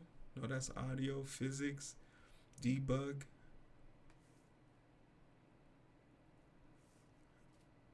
format. I feel like maybe it was on this side, but I'll come back to the rendering. No, no, it's definitely not here. But before I leave, timer, common, input devices, network, editor. Oh, wait. Does it automatically kick in? Hold on.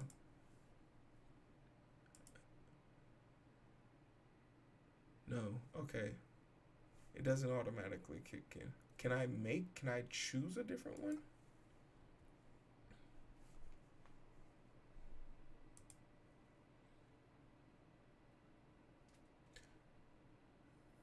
Okay, no, that's not gonna work either. You wouldn't believe the insanity I went through in DEF CON this time. I decided to create a cloud-based environment for the 63 people attending the workshop. Tried creating an AWS. They promised me everything would be fine, and then their internal support team burned.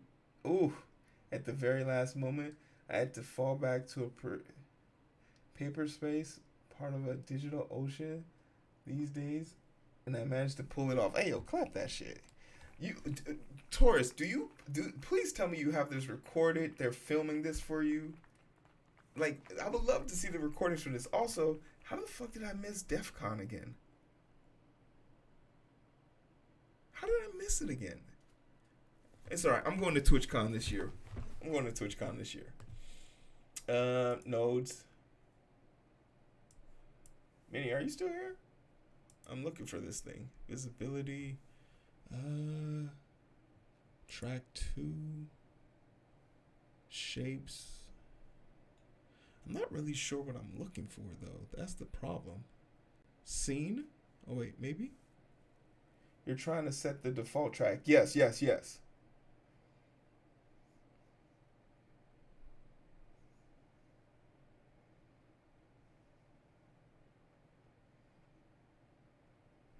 That's impressive, Taurus. Yeah, I'm going to TwitchCon. I have my plane ticket. No, I don't have my plane ticket. I have my Twitch ticket. I think they want me on a panel.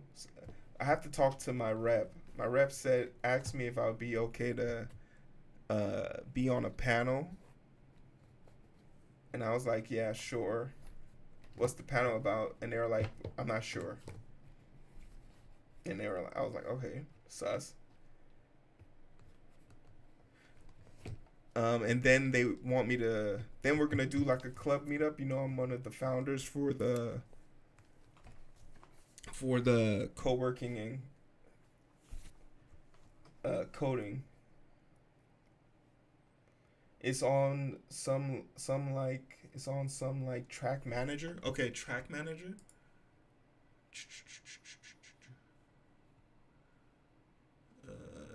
So script, track manager, track path. Send to pit.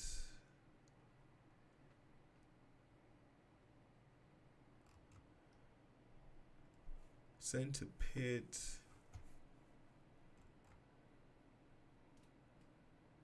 Not the script, the node in the scene.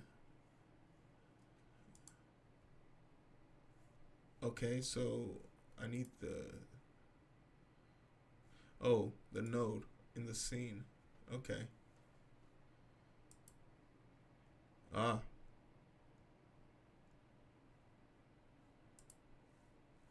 Oh, okay, I can see it here on the right.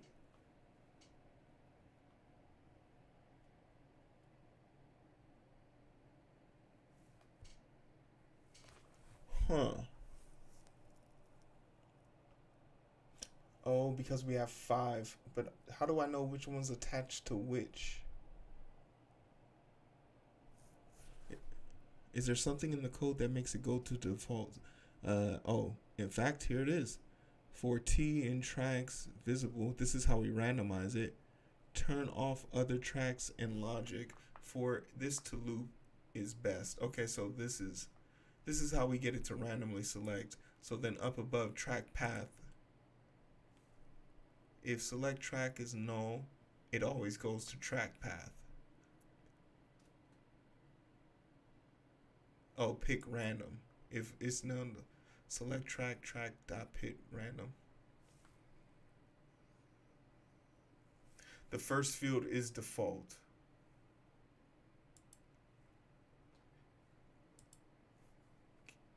Cancel. Oh shit. Okay. Okay, so we already have them all in. That's excellent. So maybe just turn on the random. Turn on the random and then just like test that's gonna suck. So how do I pick one? The first field is default or whatever, select track, just put that track scene into it. Okay. Okay, so I just have to remember that. So we can keep everything where they're supposed to be, but in this case, we'll go to track 2. Okay. All right, moment of truth. Ooh, I can see it already. It has a preview. Oh no. I think it broke. I can't see it.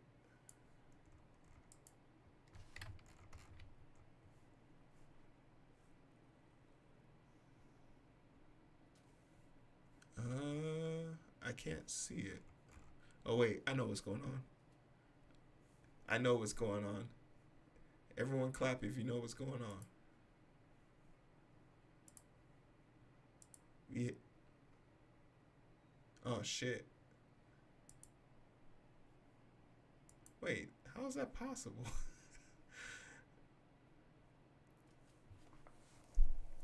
Nah, I don't.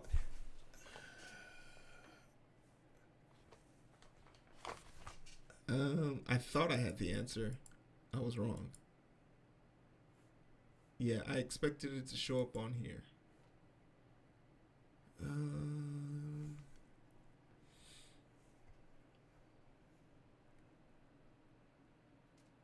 Oh yeah, we've made some progress. You know, shout out to Minnie. Minnie has made sure that I put in my fair share of work. So we have the animation working for all of them. It's just that now I need to test them. Okay, so let's go back to the track manager. Track 2 is in the correct space. Can we please stop this? So why do I have to turn this? Why is it still sticking? Turn the select track on first and then run it? Okay. So turn off track 2, turn off track 1. No, I have to leave track 1 on. Turn the selected track on first. Okay. So let's stop.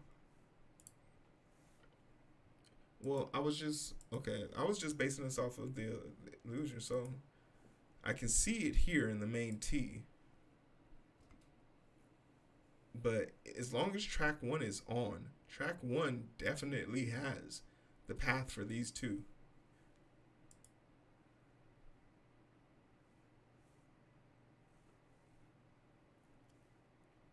Track two is in.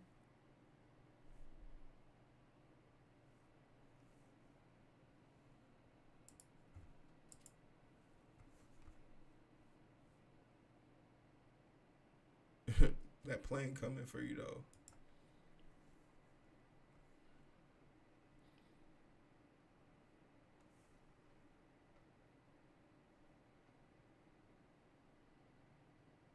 Okay, so we're gonna stop it. Turn off track one. Turn off track one. Turn on track two. Enable track two here. Hit OK. Track two is on. Track one is off. Hit go. I see it in the screen. Blank. I think maybe it's like.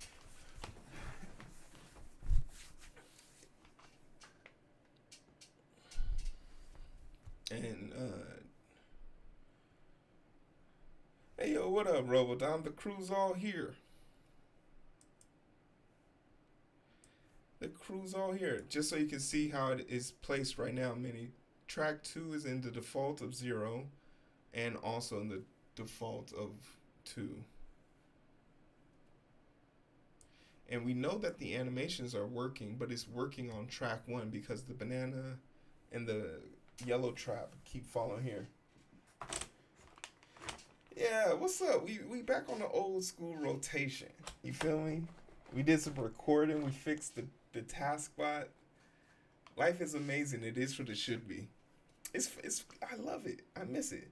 The track is turned off in the scene. I see gray. The track is turned off in the scene.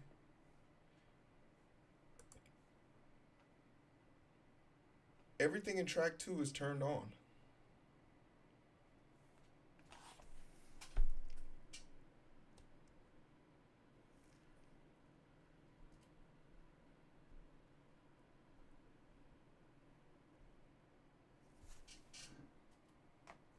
Shit.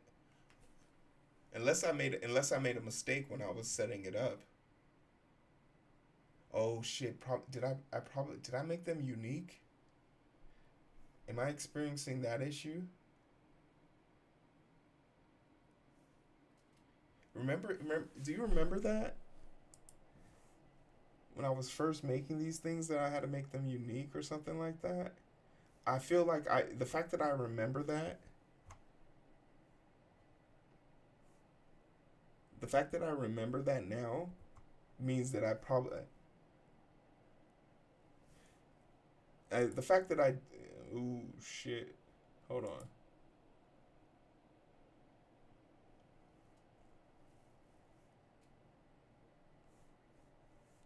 Is there any. How do I know if they're unique?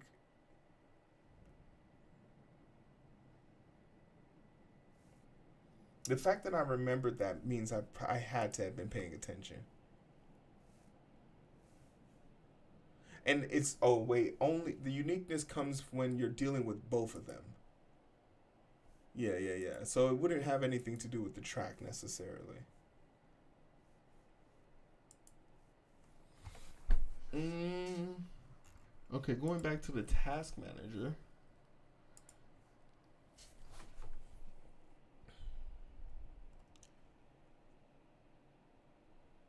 Oh, shit. Here it is.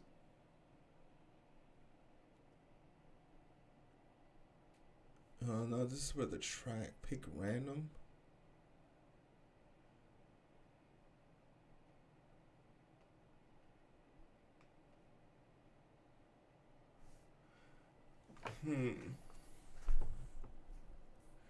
Now, I think we need some more logic in here. So, okay, so all right, with this, let's I'm convinced. Now I'm kind of convinced. I kind of want to see what happened.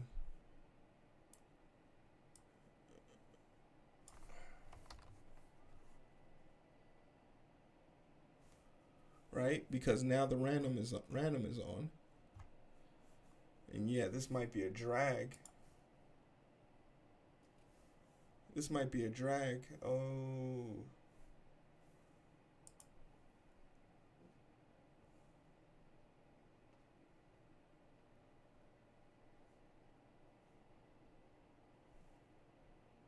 Oh wait.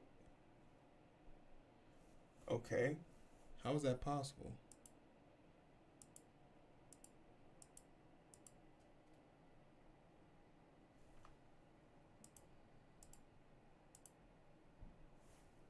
Randomize it.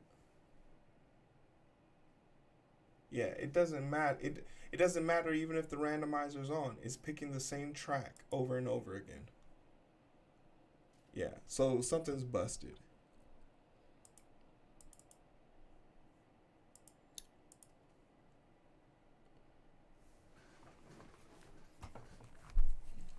Even with the randomizer turned on, it still picks the main track. So is there something in here that's making it specifically go to that track? Or maybe in the event stream? No. What's this? No. Event? No. What a conundrum. Because it is picking the right place. Username, string. And I almost want to pick on this, but I can clearly see that I designed this for the pathways of the track. Where's this code at? Oh, that's not. That's part of the library shit.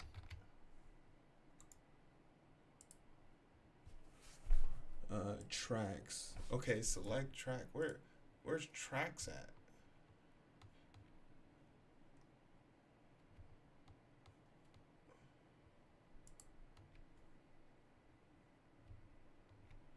And it's coming from this array, node 2. Select track, node 2. Oh shit. What?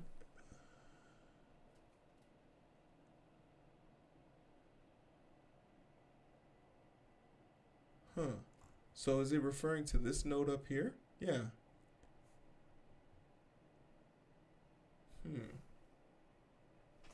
So if I change it, can I just change this out? Instead of it being node 2, just change it to one of these? Yeah, I could change it to any one of these. But I'm guessing it's based on the array. And it's because we have multiple inside of there.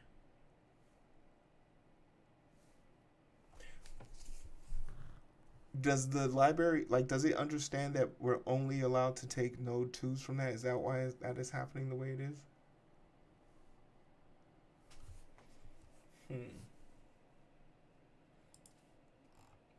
I feel like we're getting close.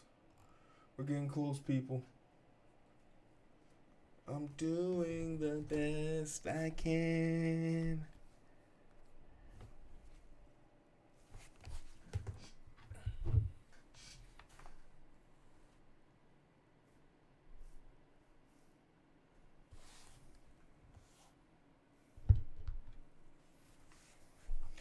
Yeah, but I'm just saying, for the sake of testing, can we just set one of the tracks from here directly to here?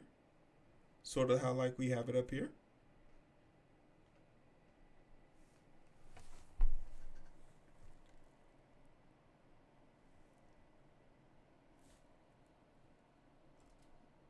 Because even if we're doing it based on this logic that is picking from an array of those node 2Ds, the randomization of it isn't working. Maybe this pick at random isn't designed for, it looks like it's mostly designed for numbers. Well, I could be speaking very simply of this, but maybe not designed to take whole nodes.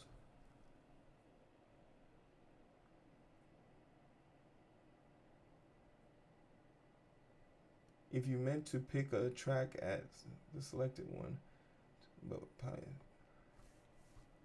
If you want to be random, clear, select track.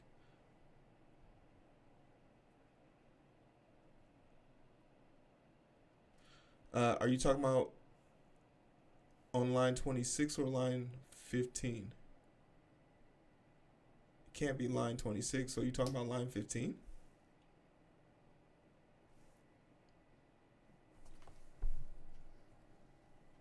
In the scene. Ooh.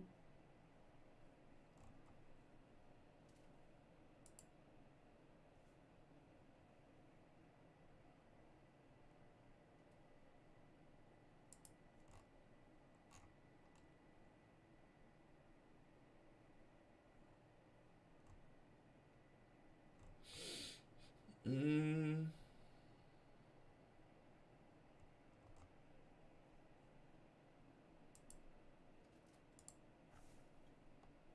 the node in the scene. Okay, so you're talking about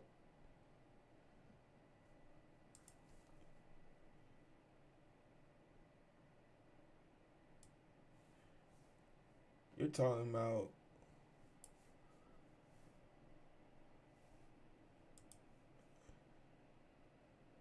oh shit. Oh fuck. Okay. I think I see what you're talking about. I think I get it now. Hold on. I think I get it now. I definitely misunderstood that. Yeah, I definitely misunderstood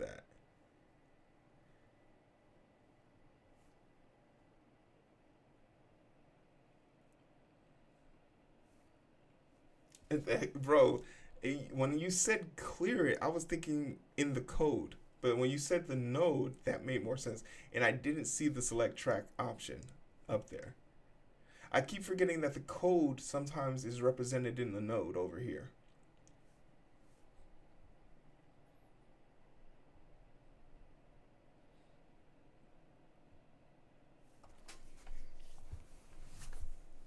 So far, so good.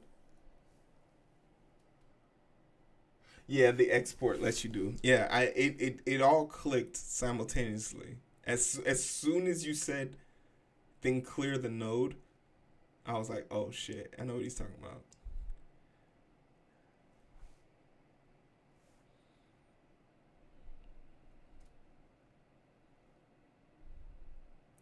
Minnie's entering the pit, and Minnie's not gonna make it. I wasn't far off though. Where's track two? Shit. Oh, I was not far off.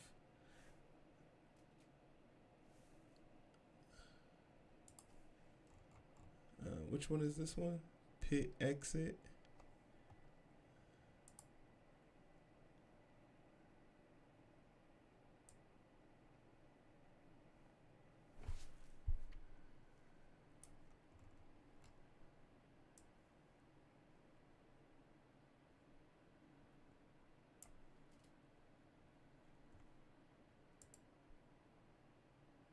Okay. Run it back.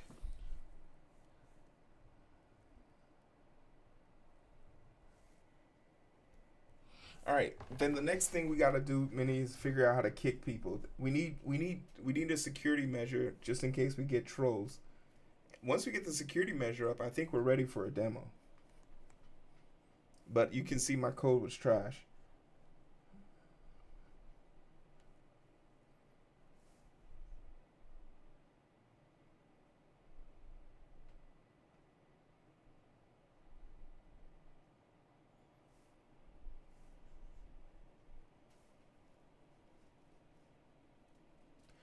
Kick will like remove them and remove them their score, remove them their score from the screen for the session.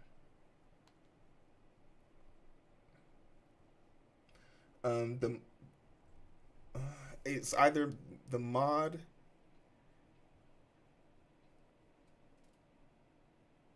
or they could kick themselves. So the mod, you can kick yourself, Oh my goodness. But why did you stop there? Oh, did you come out of the pit? I wasn't paying attention. I gotta see Hero enter the pit. Chat, did Minnie go into the pit and come out of the pit? I wasn't paying attention. Shit. Uh,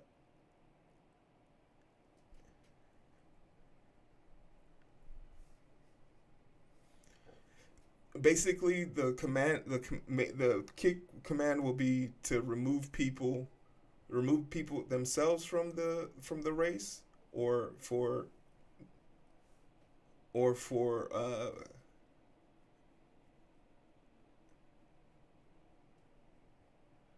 or for them to be or for them to be removed because of inappropriateness or something like that.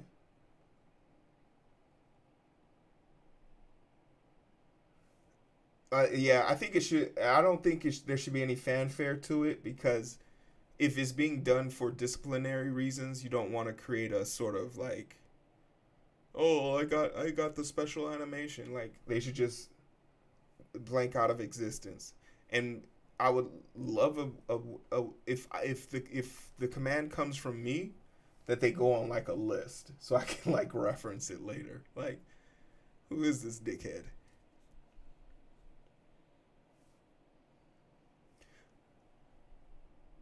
Okay, cool. I went into the pit.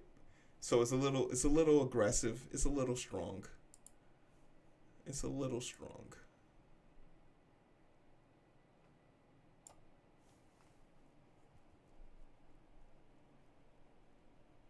No, no, absolutely, absolutely. But I think the real command is for people who want to remove themselves, you can remove yourself. And for myself and I think my sheesh. I don't think when we were making this we made it so mods had access. So myself specifically, I don't know if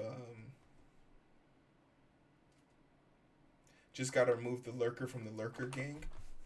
Okay, so while that's running, we'll wait for it to end, because when it does the final part, we'll see where you land. Remove the lurker from the lurker gang.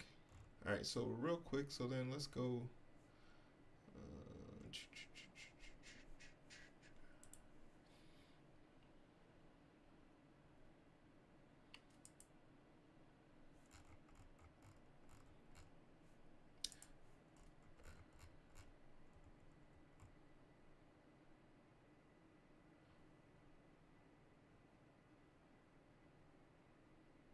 oh wait, we have a function for this.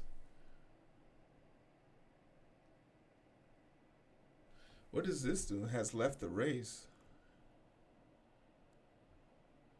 Oh,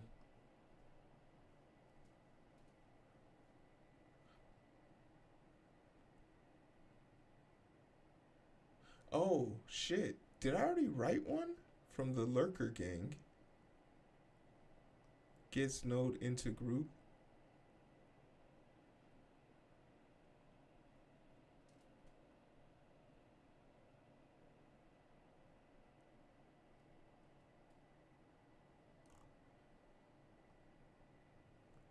Now you wrote this, Minnie.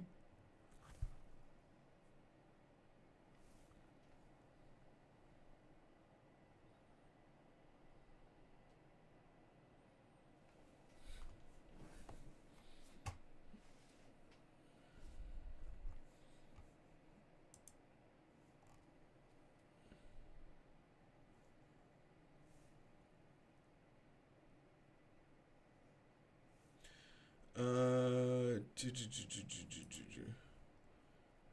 yeah, but I'm assuming that there's a reason why you have the leave race function. So maybe we could make this one the one where people self remove themselves, and then the kick can just be a, yeah. I would much prefer the kick function just be the command for the.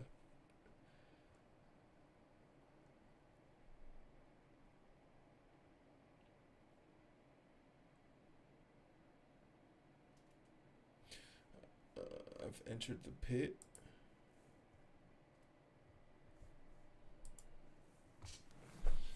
Welcome back, Robo.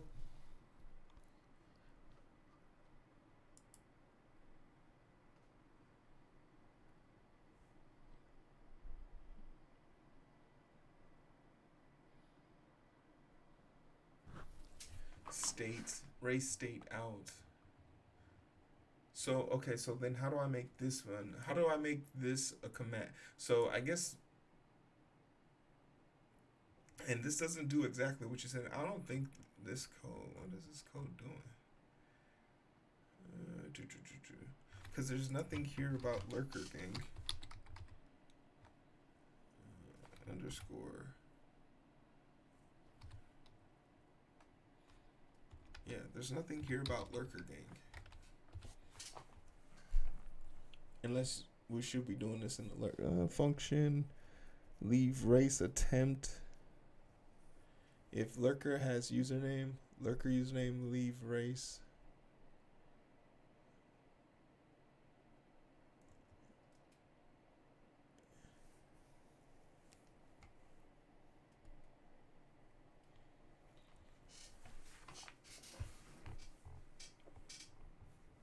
Nice, nice, nice.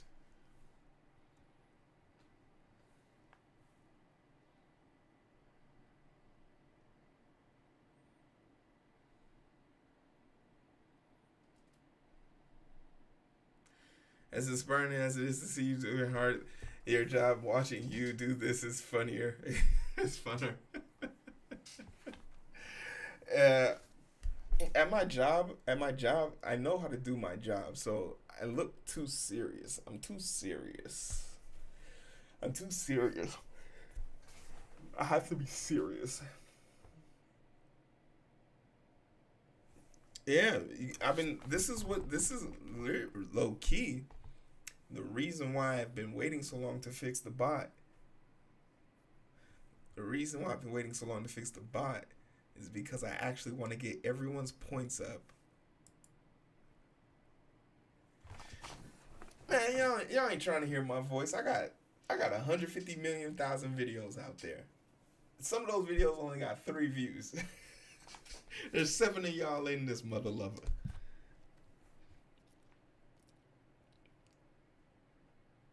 I do be talking to myself. I do be in there like, what the fuck is this person doing? But, you know, someone could easily turn around and say that shit to me.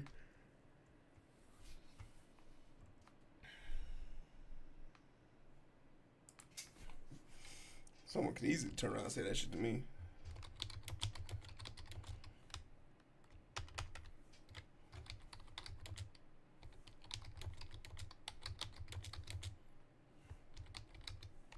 So, Minnie, can I put commands in here?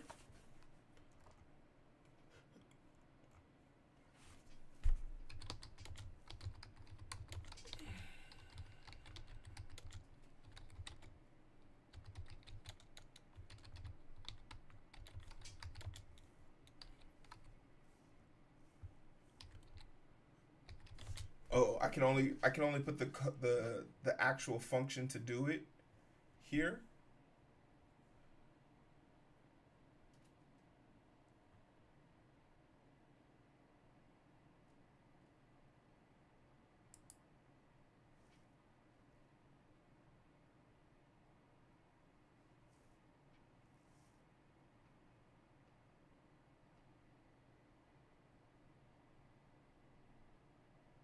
Don't trigger commands from the lurker. Okay, got it.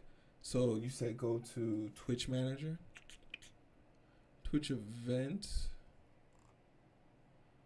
That's Track Manager. I'm assuming Twitch Events is no. Oh, place. Oh, yeah. Oh, what? I do have some code in here. No shot.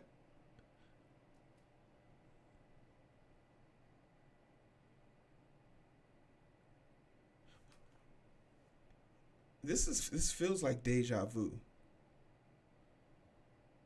Oh, okay. This is the message. If I kick, okay, and then here's the logic for it. Okay, okay, okay. Oh, okay. So yeah, we're not far off. We're not far off. Um, and all we have to do, you said all we have to do is make it so that the, if so, then it should get the score. Okay. Okay, so this is the place.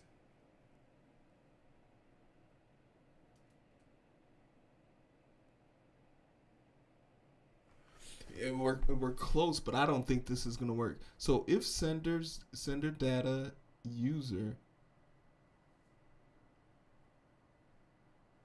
is equal to coding with strangers, split the message.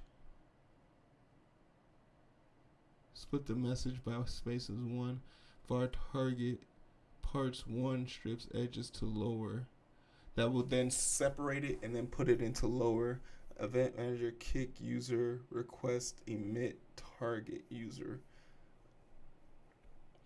lurker chat emit sender. Yeah, so this part doesn't make any sense because I don't know if there's anything in the event stream that even remotely looks like this.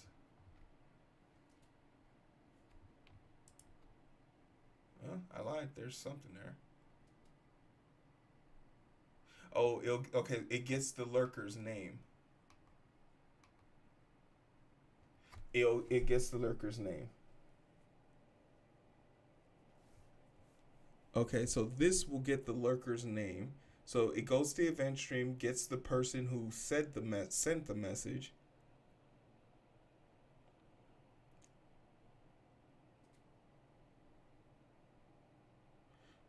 I feel like this step should come before, because what is it parsing? I guess it's parsing the message.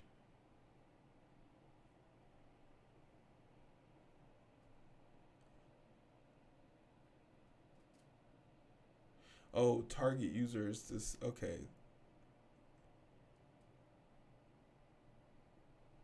Oh, okay. I see what I'm saying. I'm trying to do here.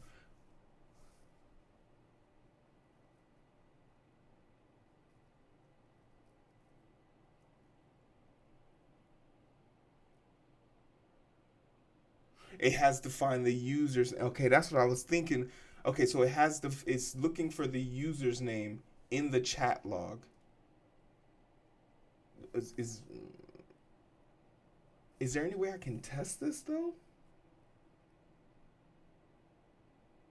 I guess I could test it with like removing someone from the race. Yeah, that's the problem. That's the problem. I need to test this.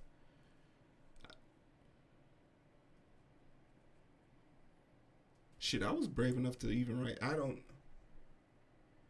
We have a fake chat. Where's the faker?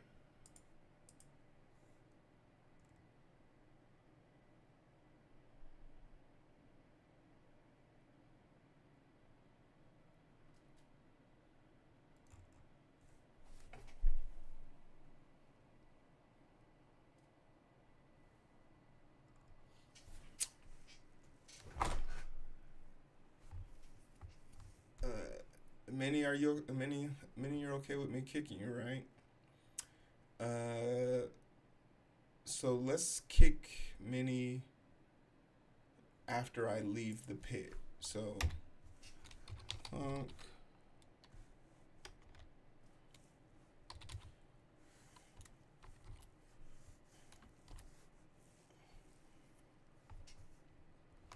bet it crashes first try. Bet you it doesn't. Ooh.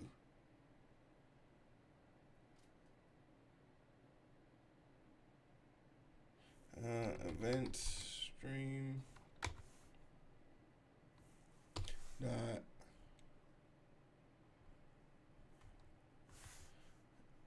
kick user dot emit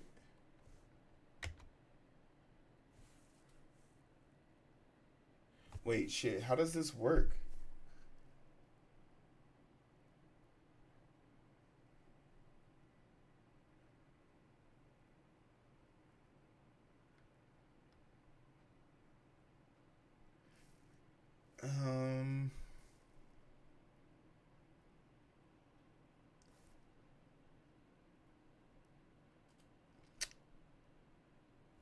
because what I'm trying to do, I'm trying to send a chat message.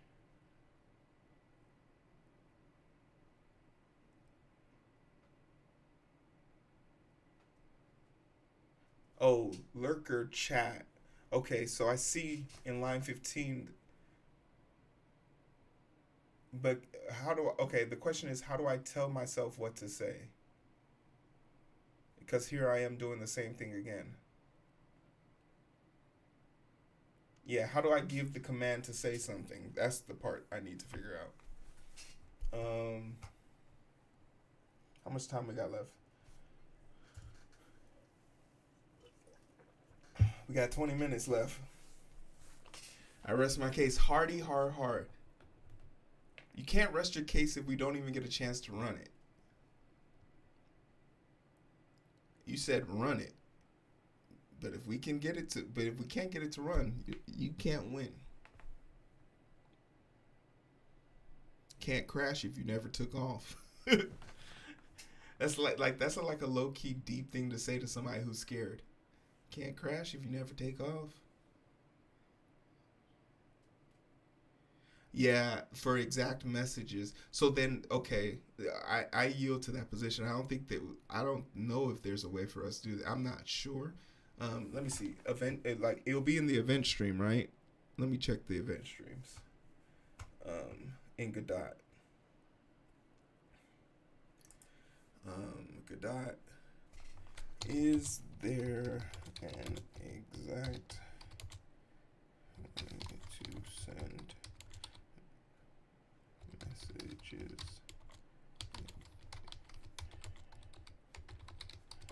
using event underscore string?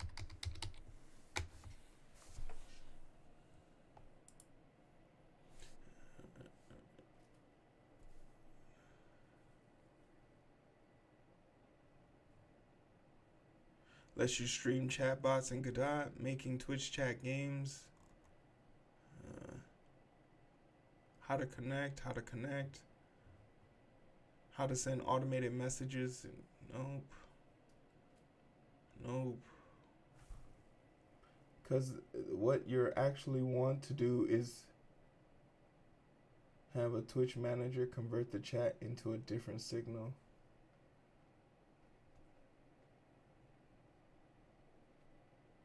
I'm trying to figure out if there's an exact way to get a signal to send an exact message. But I'm looking in the event stream, unless you're telling me that's wrong.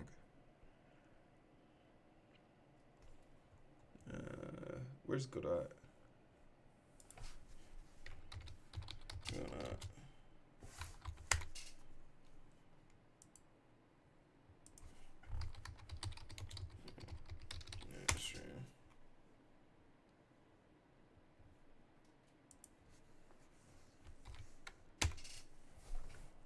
You just need to have the Twitch manager fire leave race signal. Yeah, I figured as much, but do we get the real thing?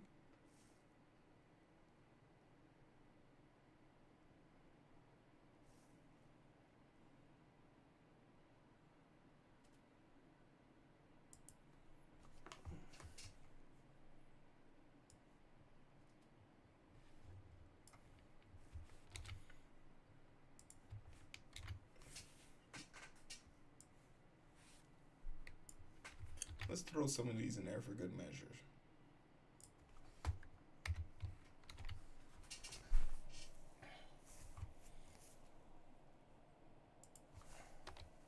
So you're saying the event stream kick user is no bueno? Faker event stream manager. What am I looking for? Twitch track manager? No. Can I get a control S here? Thanks.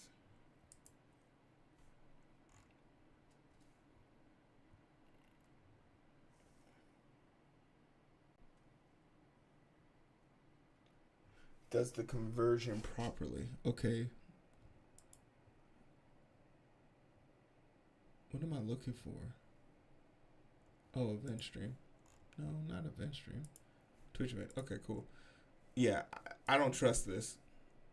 I think I wrote the. Okay, I know there's a problem here because I know you wrote these up here, and I wrote this one down here, and there's just too many lines of code.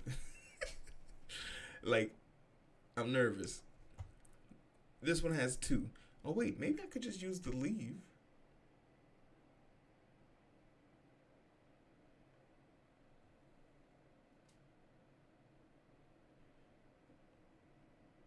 Uh,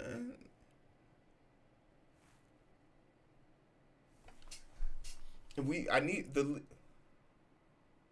Oh wait, look.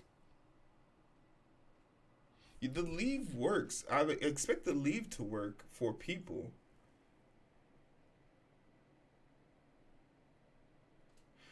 I the leave I'm okay, but I need to be able to kick people.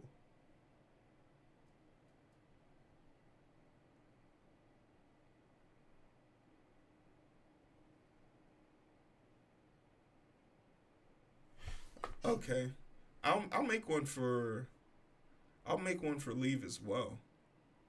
I'll put these both at the end. So I'll leave and then you'll be kicked at the end. Yeah, let's put those at the end. You feel me? That makes sense.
Leave race attempted.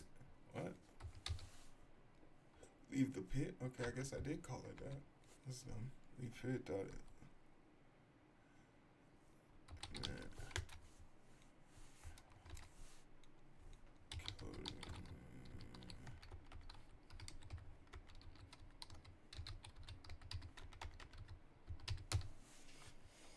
All right, so are we okay with this? We know this isn't gonna work, right? At least one of them isn't gonna work. All right, let's find out which one it is. Hey, it starts. All right, let's figure out which one fails. I should have probably put the leave first.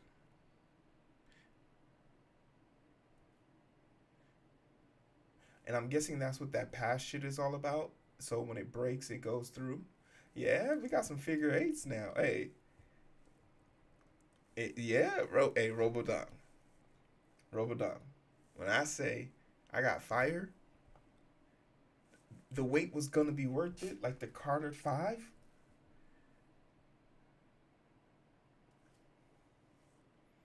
The wait is gonna be worth it, like the Carter 5.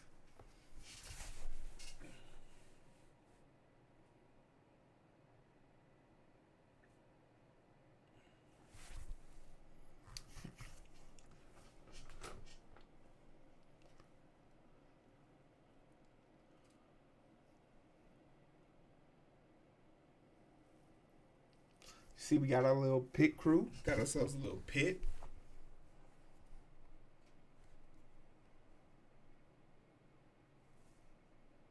Minnie's hanging out the pit, but close. About to lurk. Can't wait to try out the new traps. Oh yeah, we're gonna have shields. We're gonna have. We got we got some diabolical shit coming. Appreciate the lurk. You know we're gonna be on tomorrow, literally.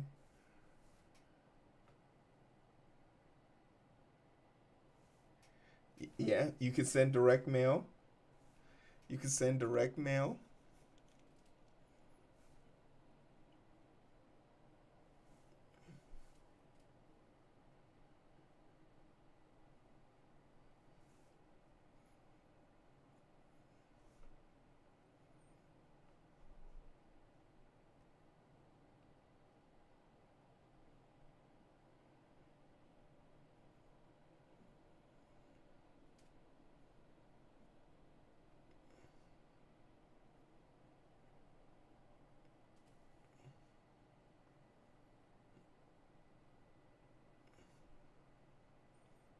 Mm-mm-mm.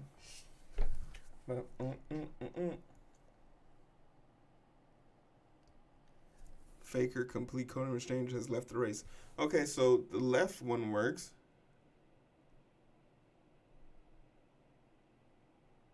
but it doesn't remove their image. We got that's the one thing we gotta remove.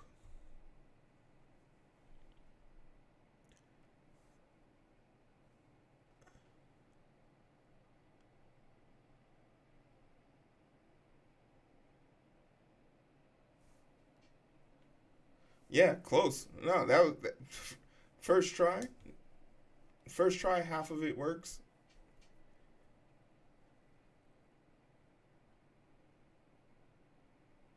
Yeah, once we're able to kick people, I think I'm ready to like start demoing it.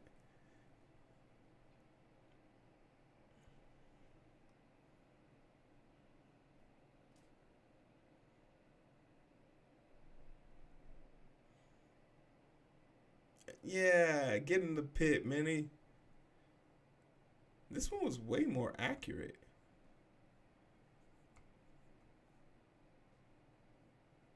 Uh, I don't even think it acknowledged. I don't think it even acknowledged that you should have been kicked. No, it didn't.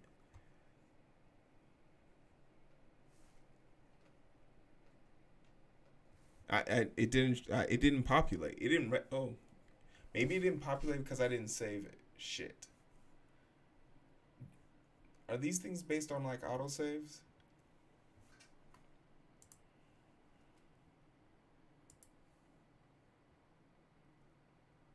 Yeah, I didn't put a comma. Yeah, my bad. Well, no, it still tracked leave. It it should have got you. It didn't track you. It did. It just didn't track you.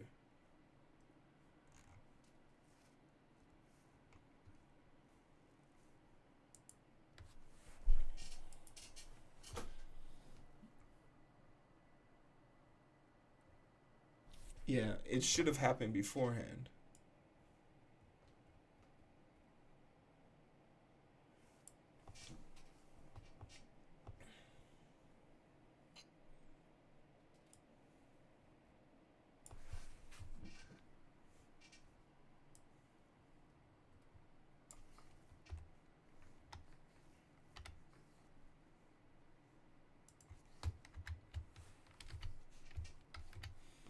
Uh, I'm open to suggestions here.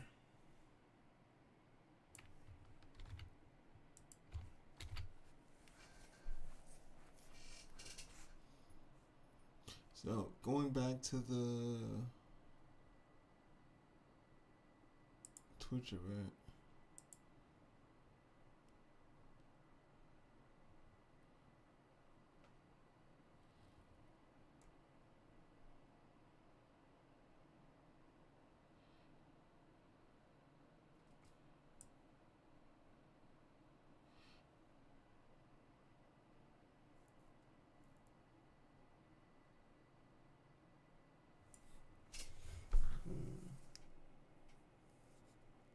What does the kick attempt? What does the kick attempt function look like? This is it right here. Well, no, this isn't the function. So where's the function? This is the function. and I can't click on it. That's not good.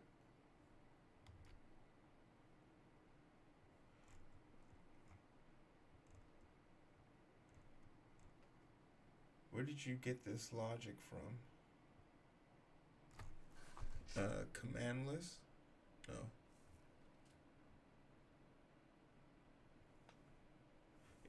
The signals, that should be the event stream. Send to pit, kick user. So I have something here. Oh, but is it listening for kick user? Is there, okay, so hold on, wait.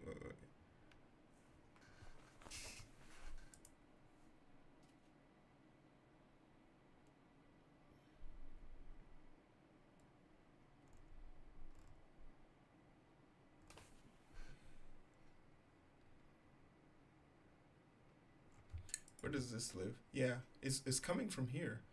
Oh shit, so it should be kick user. What if, oh, that's so dumb, Hero.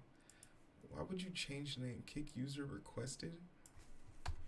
Okay, so now, okay, now this can track this. Okay, this is so, yeah, that was dumb. Event faker. And I had it right here. I had it right here, had it wrong over here. Let's save here. All right, let's give it the good old college try. I think that's enough to fix it. I had the signal as kick user attempted. I think I was just copying the leave attempted, but didn't think to change it or keep it consistent. The naming nomenclature is consistent.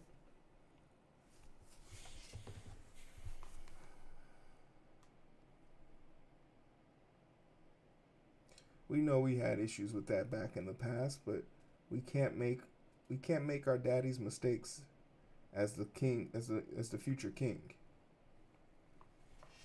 We are young.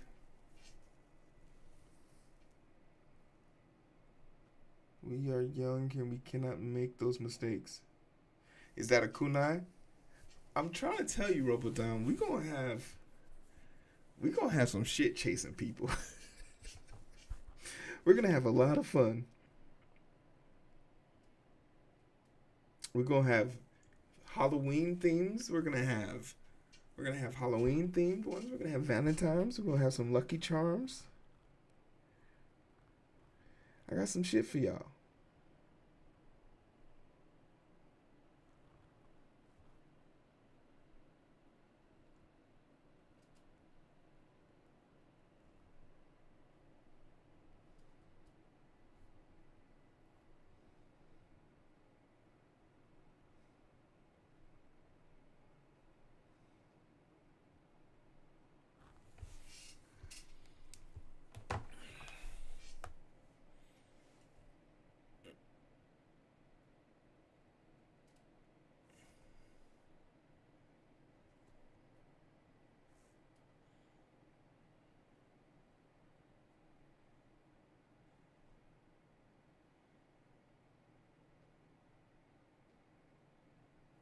Oh shit. Okay, so I left the race at this point.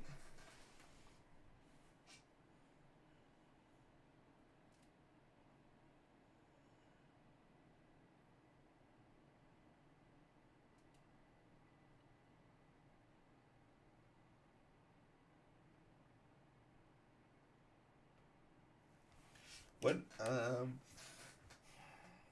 in so we got to go back to that leave function to also tell it to remove the picture. Ooh, how do you remove the picture? How do you remove the picture?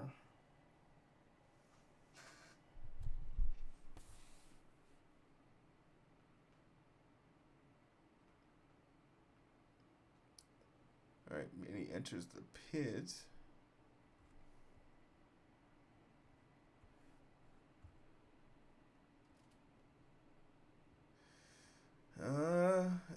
Oh yeah, I don't think anything happens.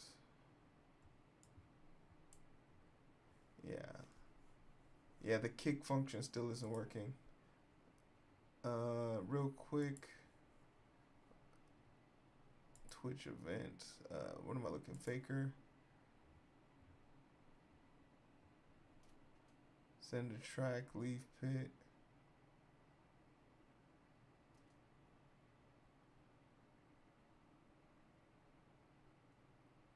Yeah, okay, so you wanted to see, can I see lurker kick? Bench stream, track manager, not track Twitch event. Do I have any errors? I have 5 debugs messages, errors, audio, faker, anonymous. Oh, it does.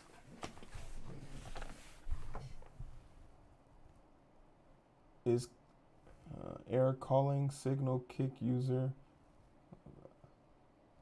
expected 0 arguments but called 1. And then what's the second one?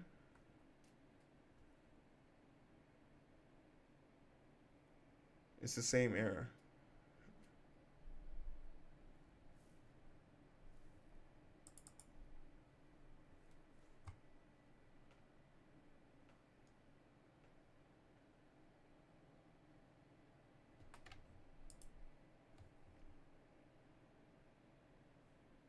That's the signal for it.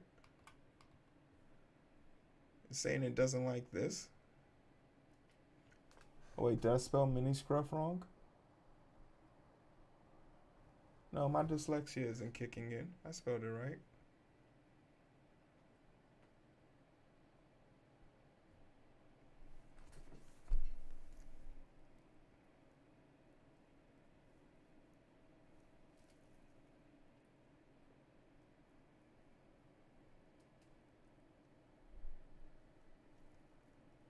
It leads me to believe that the function in itself is wrong. Try again. Bruv. It's somewhere else.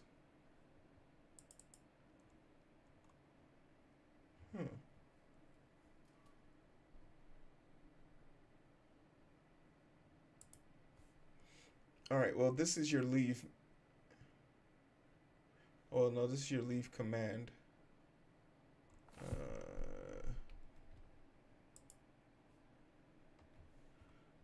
So it's probably in the lurker. Your leave the pit, lurker, leave race attempt.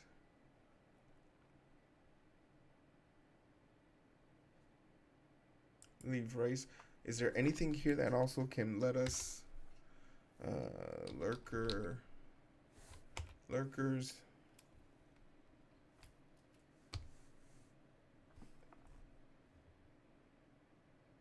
Oh wait, I shouldn't be, not this function? Okay. We're in the lurker gang.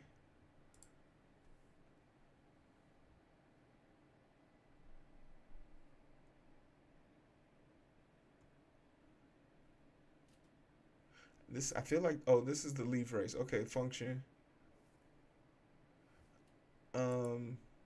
So for the join, how do we get their, we must get their pictures in here too. So we just need to reverse how we got their pictures.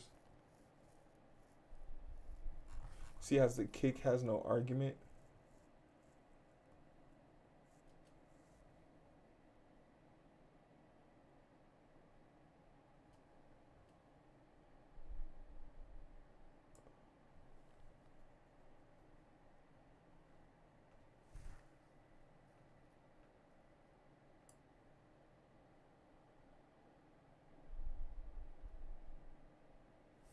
Oh. Ah, shit. Okay, for testing purposes.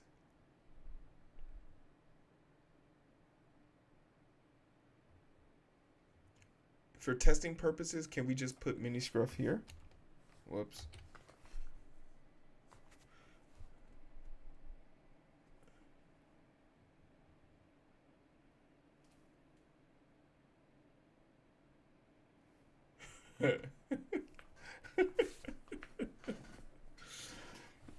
They all seem to take in a username, but they actually don't. Leave, join, and kick. Leave, join, and kick. Okay, yeah, I'm not touching join and wait, join and kick. Leave, join and kick. Well,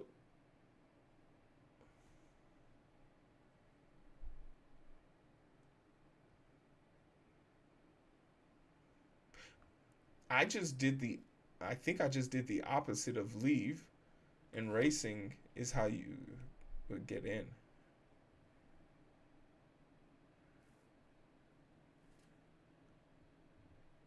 And I think then I just iterated off of this.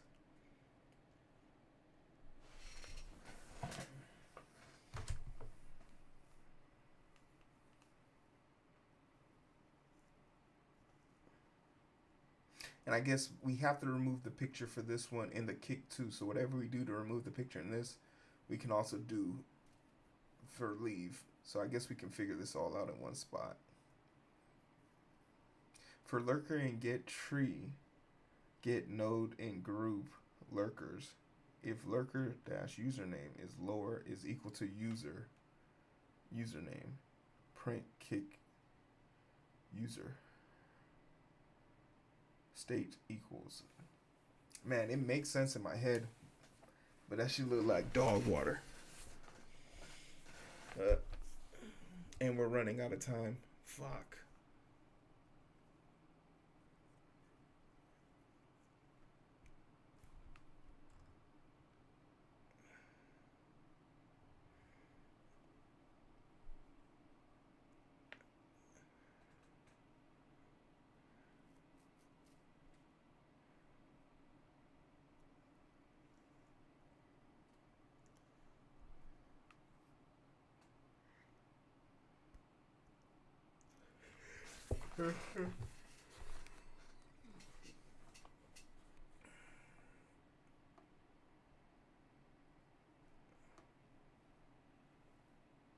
Is there a line above event streams dot kick attempt kick?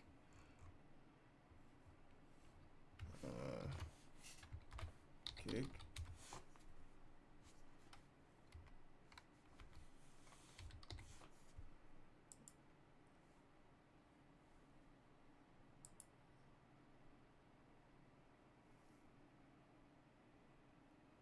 Event stream kick dot no.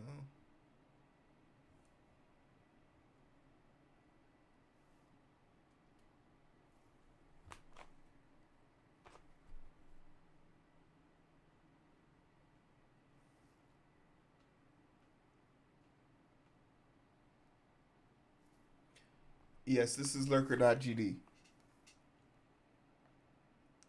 which tells me that which tells me something is not in my favor.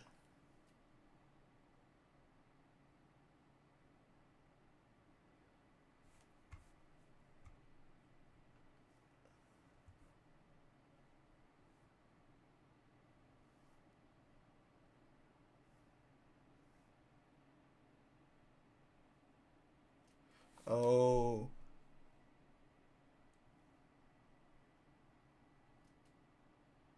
it's supposed to be instead of event stream, it's supposed to be lurker.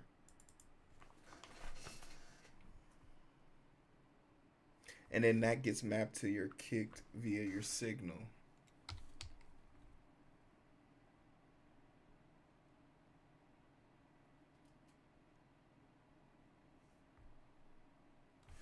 Oh, okay, okay. Oh shit. Um, okay, lurker gang. For lurker gang, there is no kick. The word kick doesn't appear here. Oh wait, hold on. Yeah, the word kick doesn't appear in this. But I'm assuming it should go up here, right?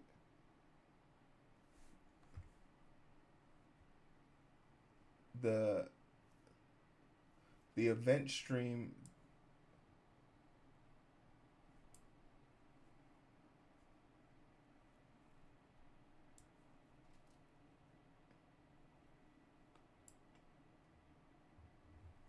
That event stream thing should go here.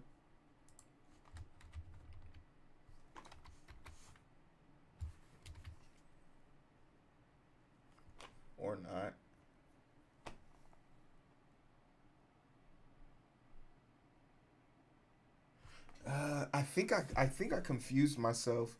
I thought I only needed to connect two things.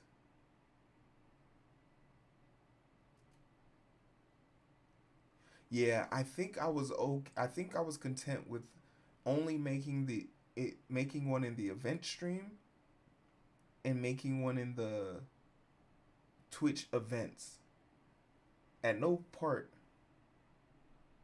at no part in time did I think about the lurker game or lurker.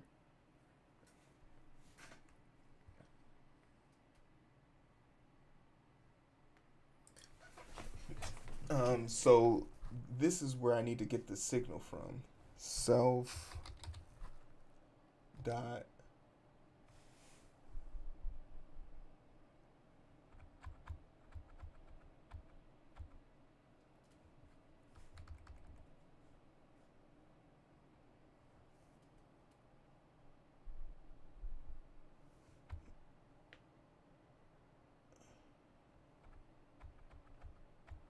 Okay, but I still can't see. There's nothing about kick here.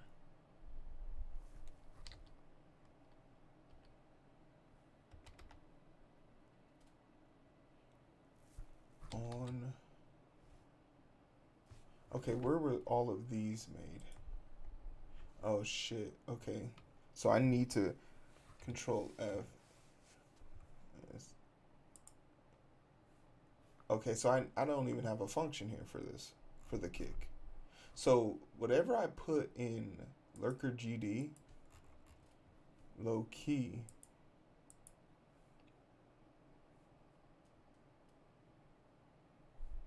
no,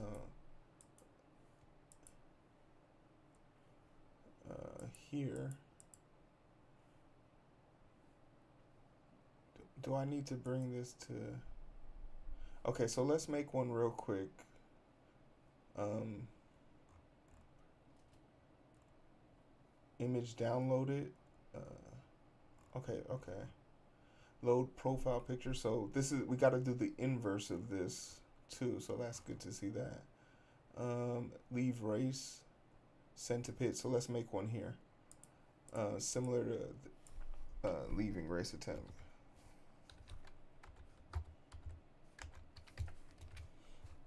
On kick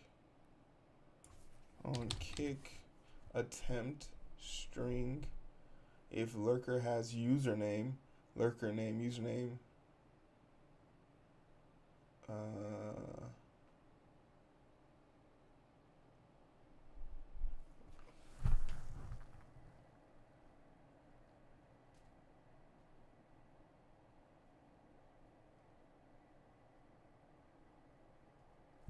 and then where does this come from? Oh, okay, I see. So then we can go, it connects to the lurker gang. So kick, boom. Okay, cool. And then it'll perform the function there. So now we can go up here and fix this on self.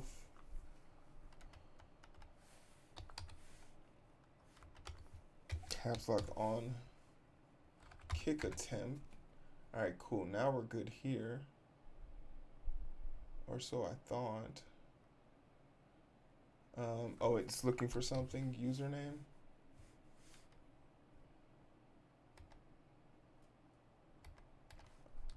Oh, it just doesn't want the function. Okay, cool. So now we're good here.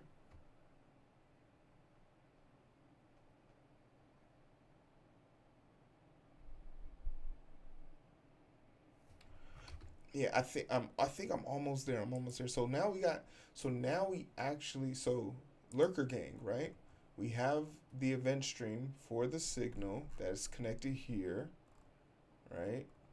And we have it connected to this function which is in the lurker GD. Now, is the question is the function compatible? Like, does the function perform the way we need it to perform? For lurker in get tree. Not get no. What is the get tree? Is this returns the scene tree that contains the nodes inside of trees generate error? No.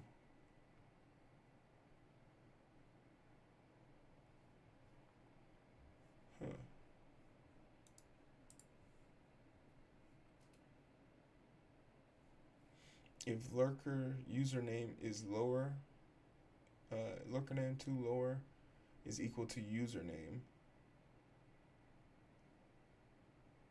print kick username, race out. Do we think this is gonna work? What's the event stream?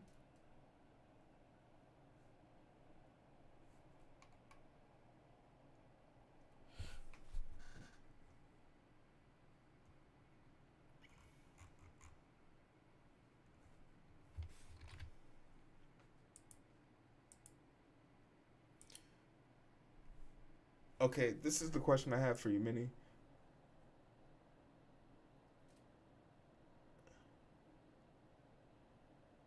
Is line 35 accurate? Because this is connecting to the event stream. And this connects to kick. I don't think this is correct. What is this? Okay, maybe it is correct.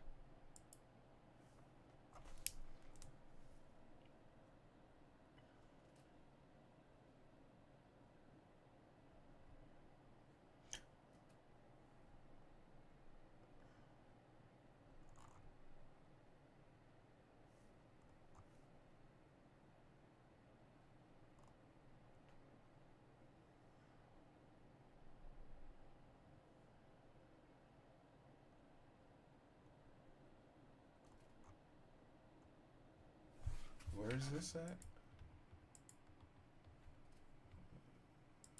Okay, maybe. What does the kick signal look like? How would you know we need to kick us versus some other user? That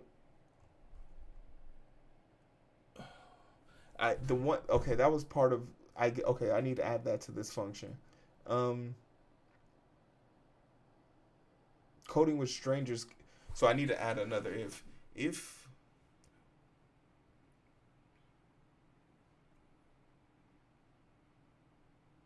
I need to be able to say that the command comes from coding with strangers.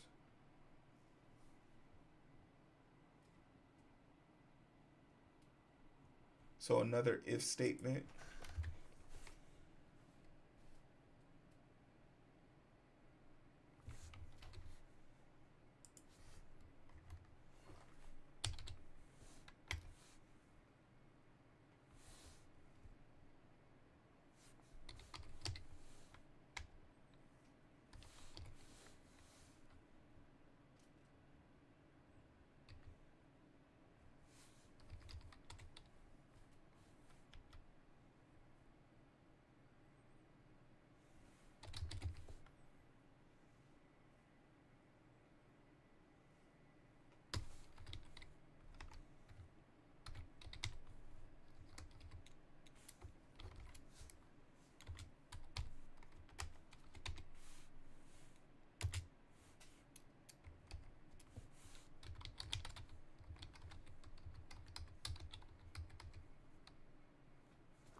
And I need to say, and I was the one that sent the chat, so.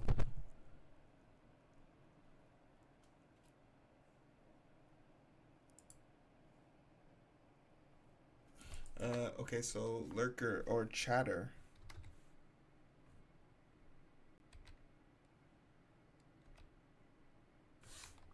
Chat.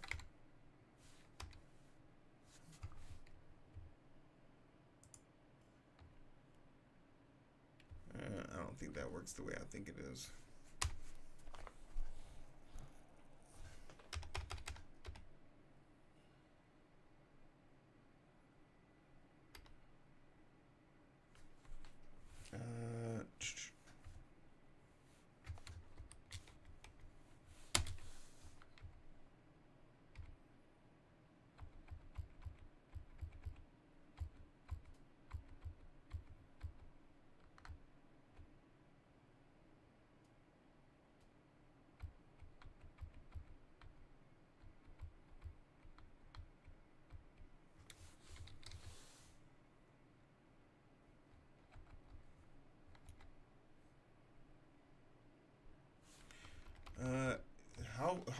how are we identifying chatters? Like, I feel like we were so close, and then I just slipped. Am I tired? Yeah, I think I'm tired. Minnie, you know what I'm trying to do, right?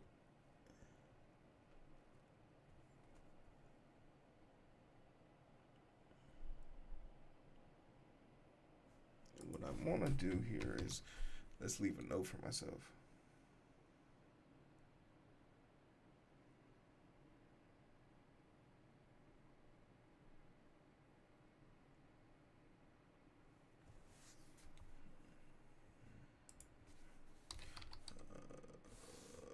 Lurker. Yeah, isn't there a lurker dictionary by name? I'm not sure what that statement means. We want to make sure the command for kicking only works for host.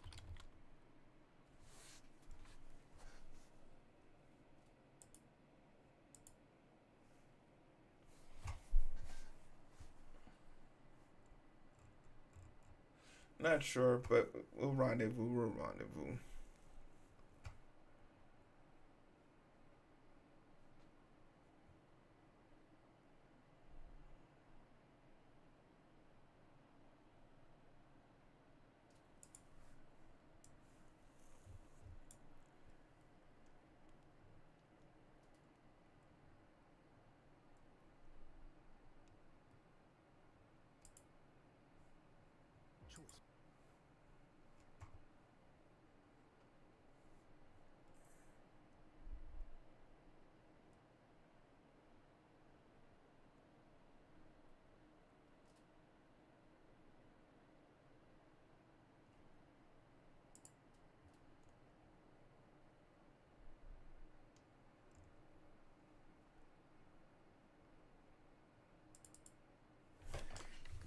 Boss man, skipping. Yeah, I'll rendezvous with you. Appreciate the help though, Minnie. We'll rendezvous. My brain is fried.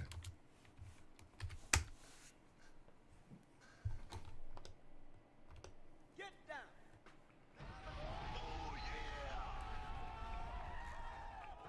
Two times. We won't run. Should have opened paint. I probably should have, but I was able to trace it back pretty much. I think like the signals are attached. Maybe one is still not correct, but everything else is like we've lost it. Like I kind of lost my way, but we're back on track, and I left myself a note, so we'll make it halfway. Well, at least make it halfway next time. We know that we know leave works, and we just need it. Ooh, maybe I should leave a note for myself for leave. Leave race. Hold on. Leave race. We're gonna go see what Aaron's doing. Note. We need to remove pick from board, from track, not just stats. But yeah, I'll see you guys bright and early tomorrow. We got the JLB. Thanks, Minnie. Thanks, Joju, Jujo.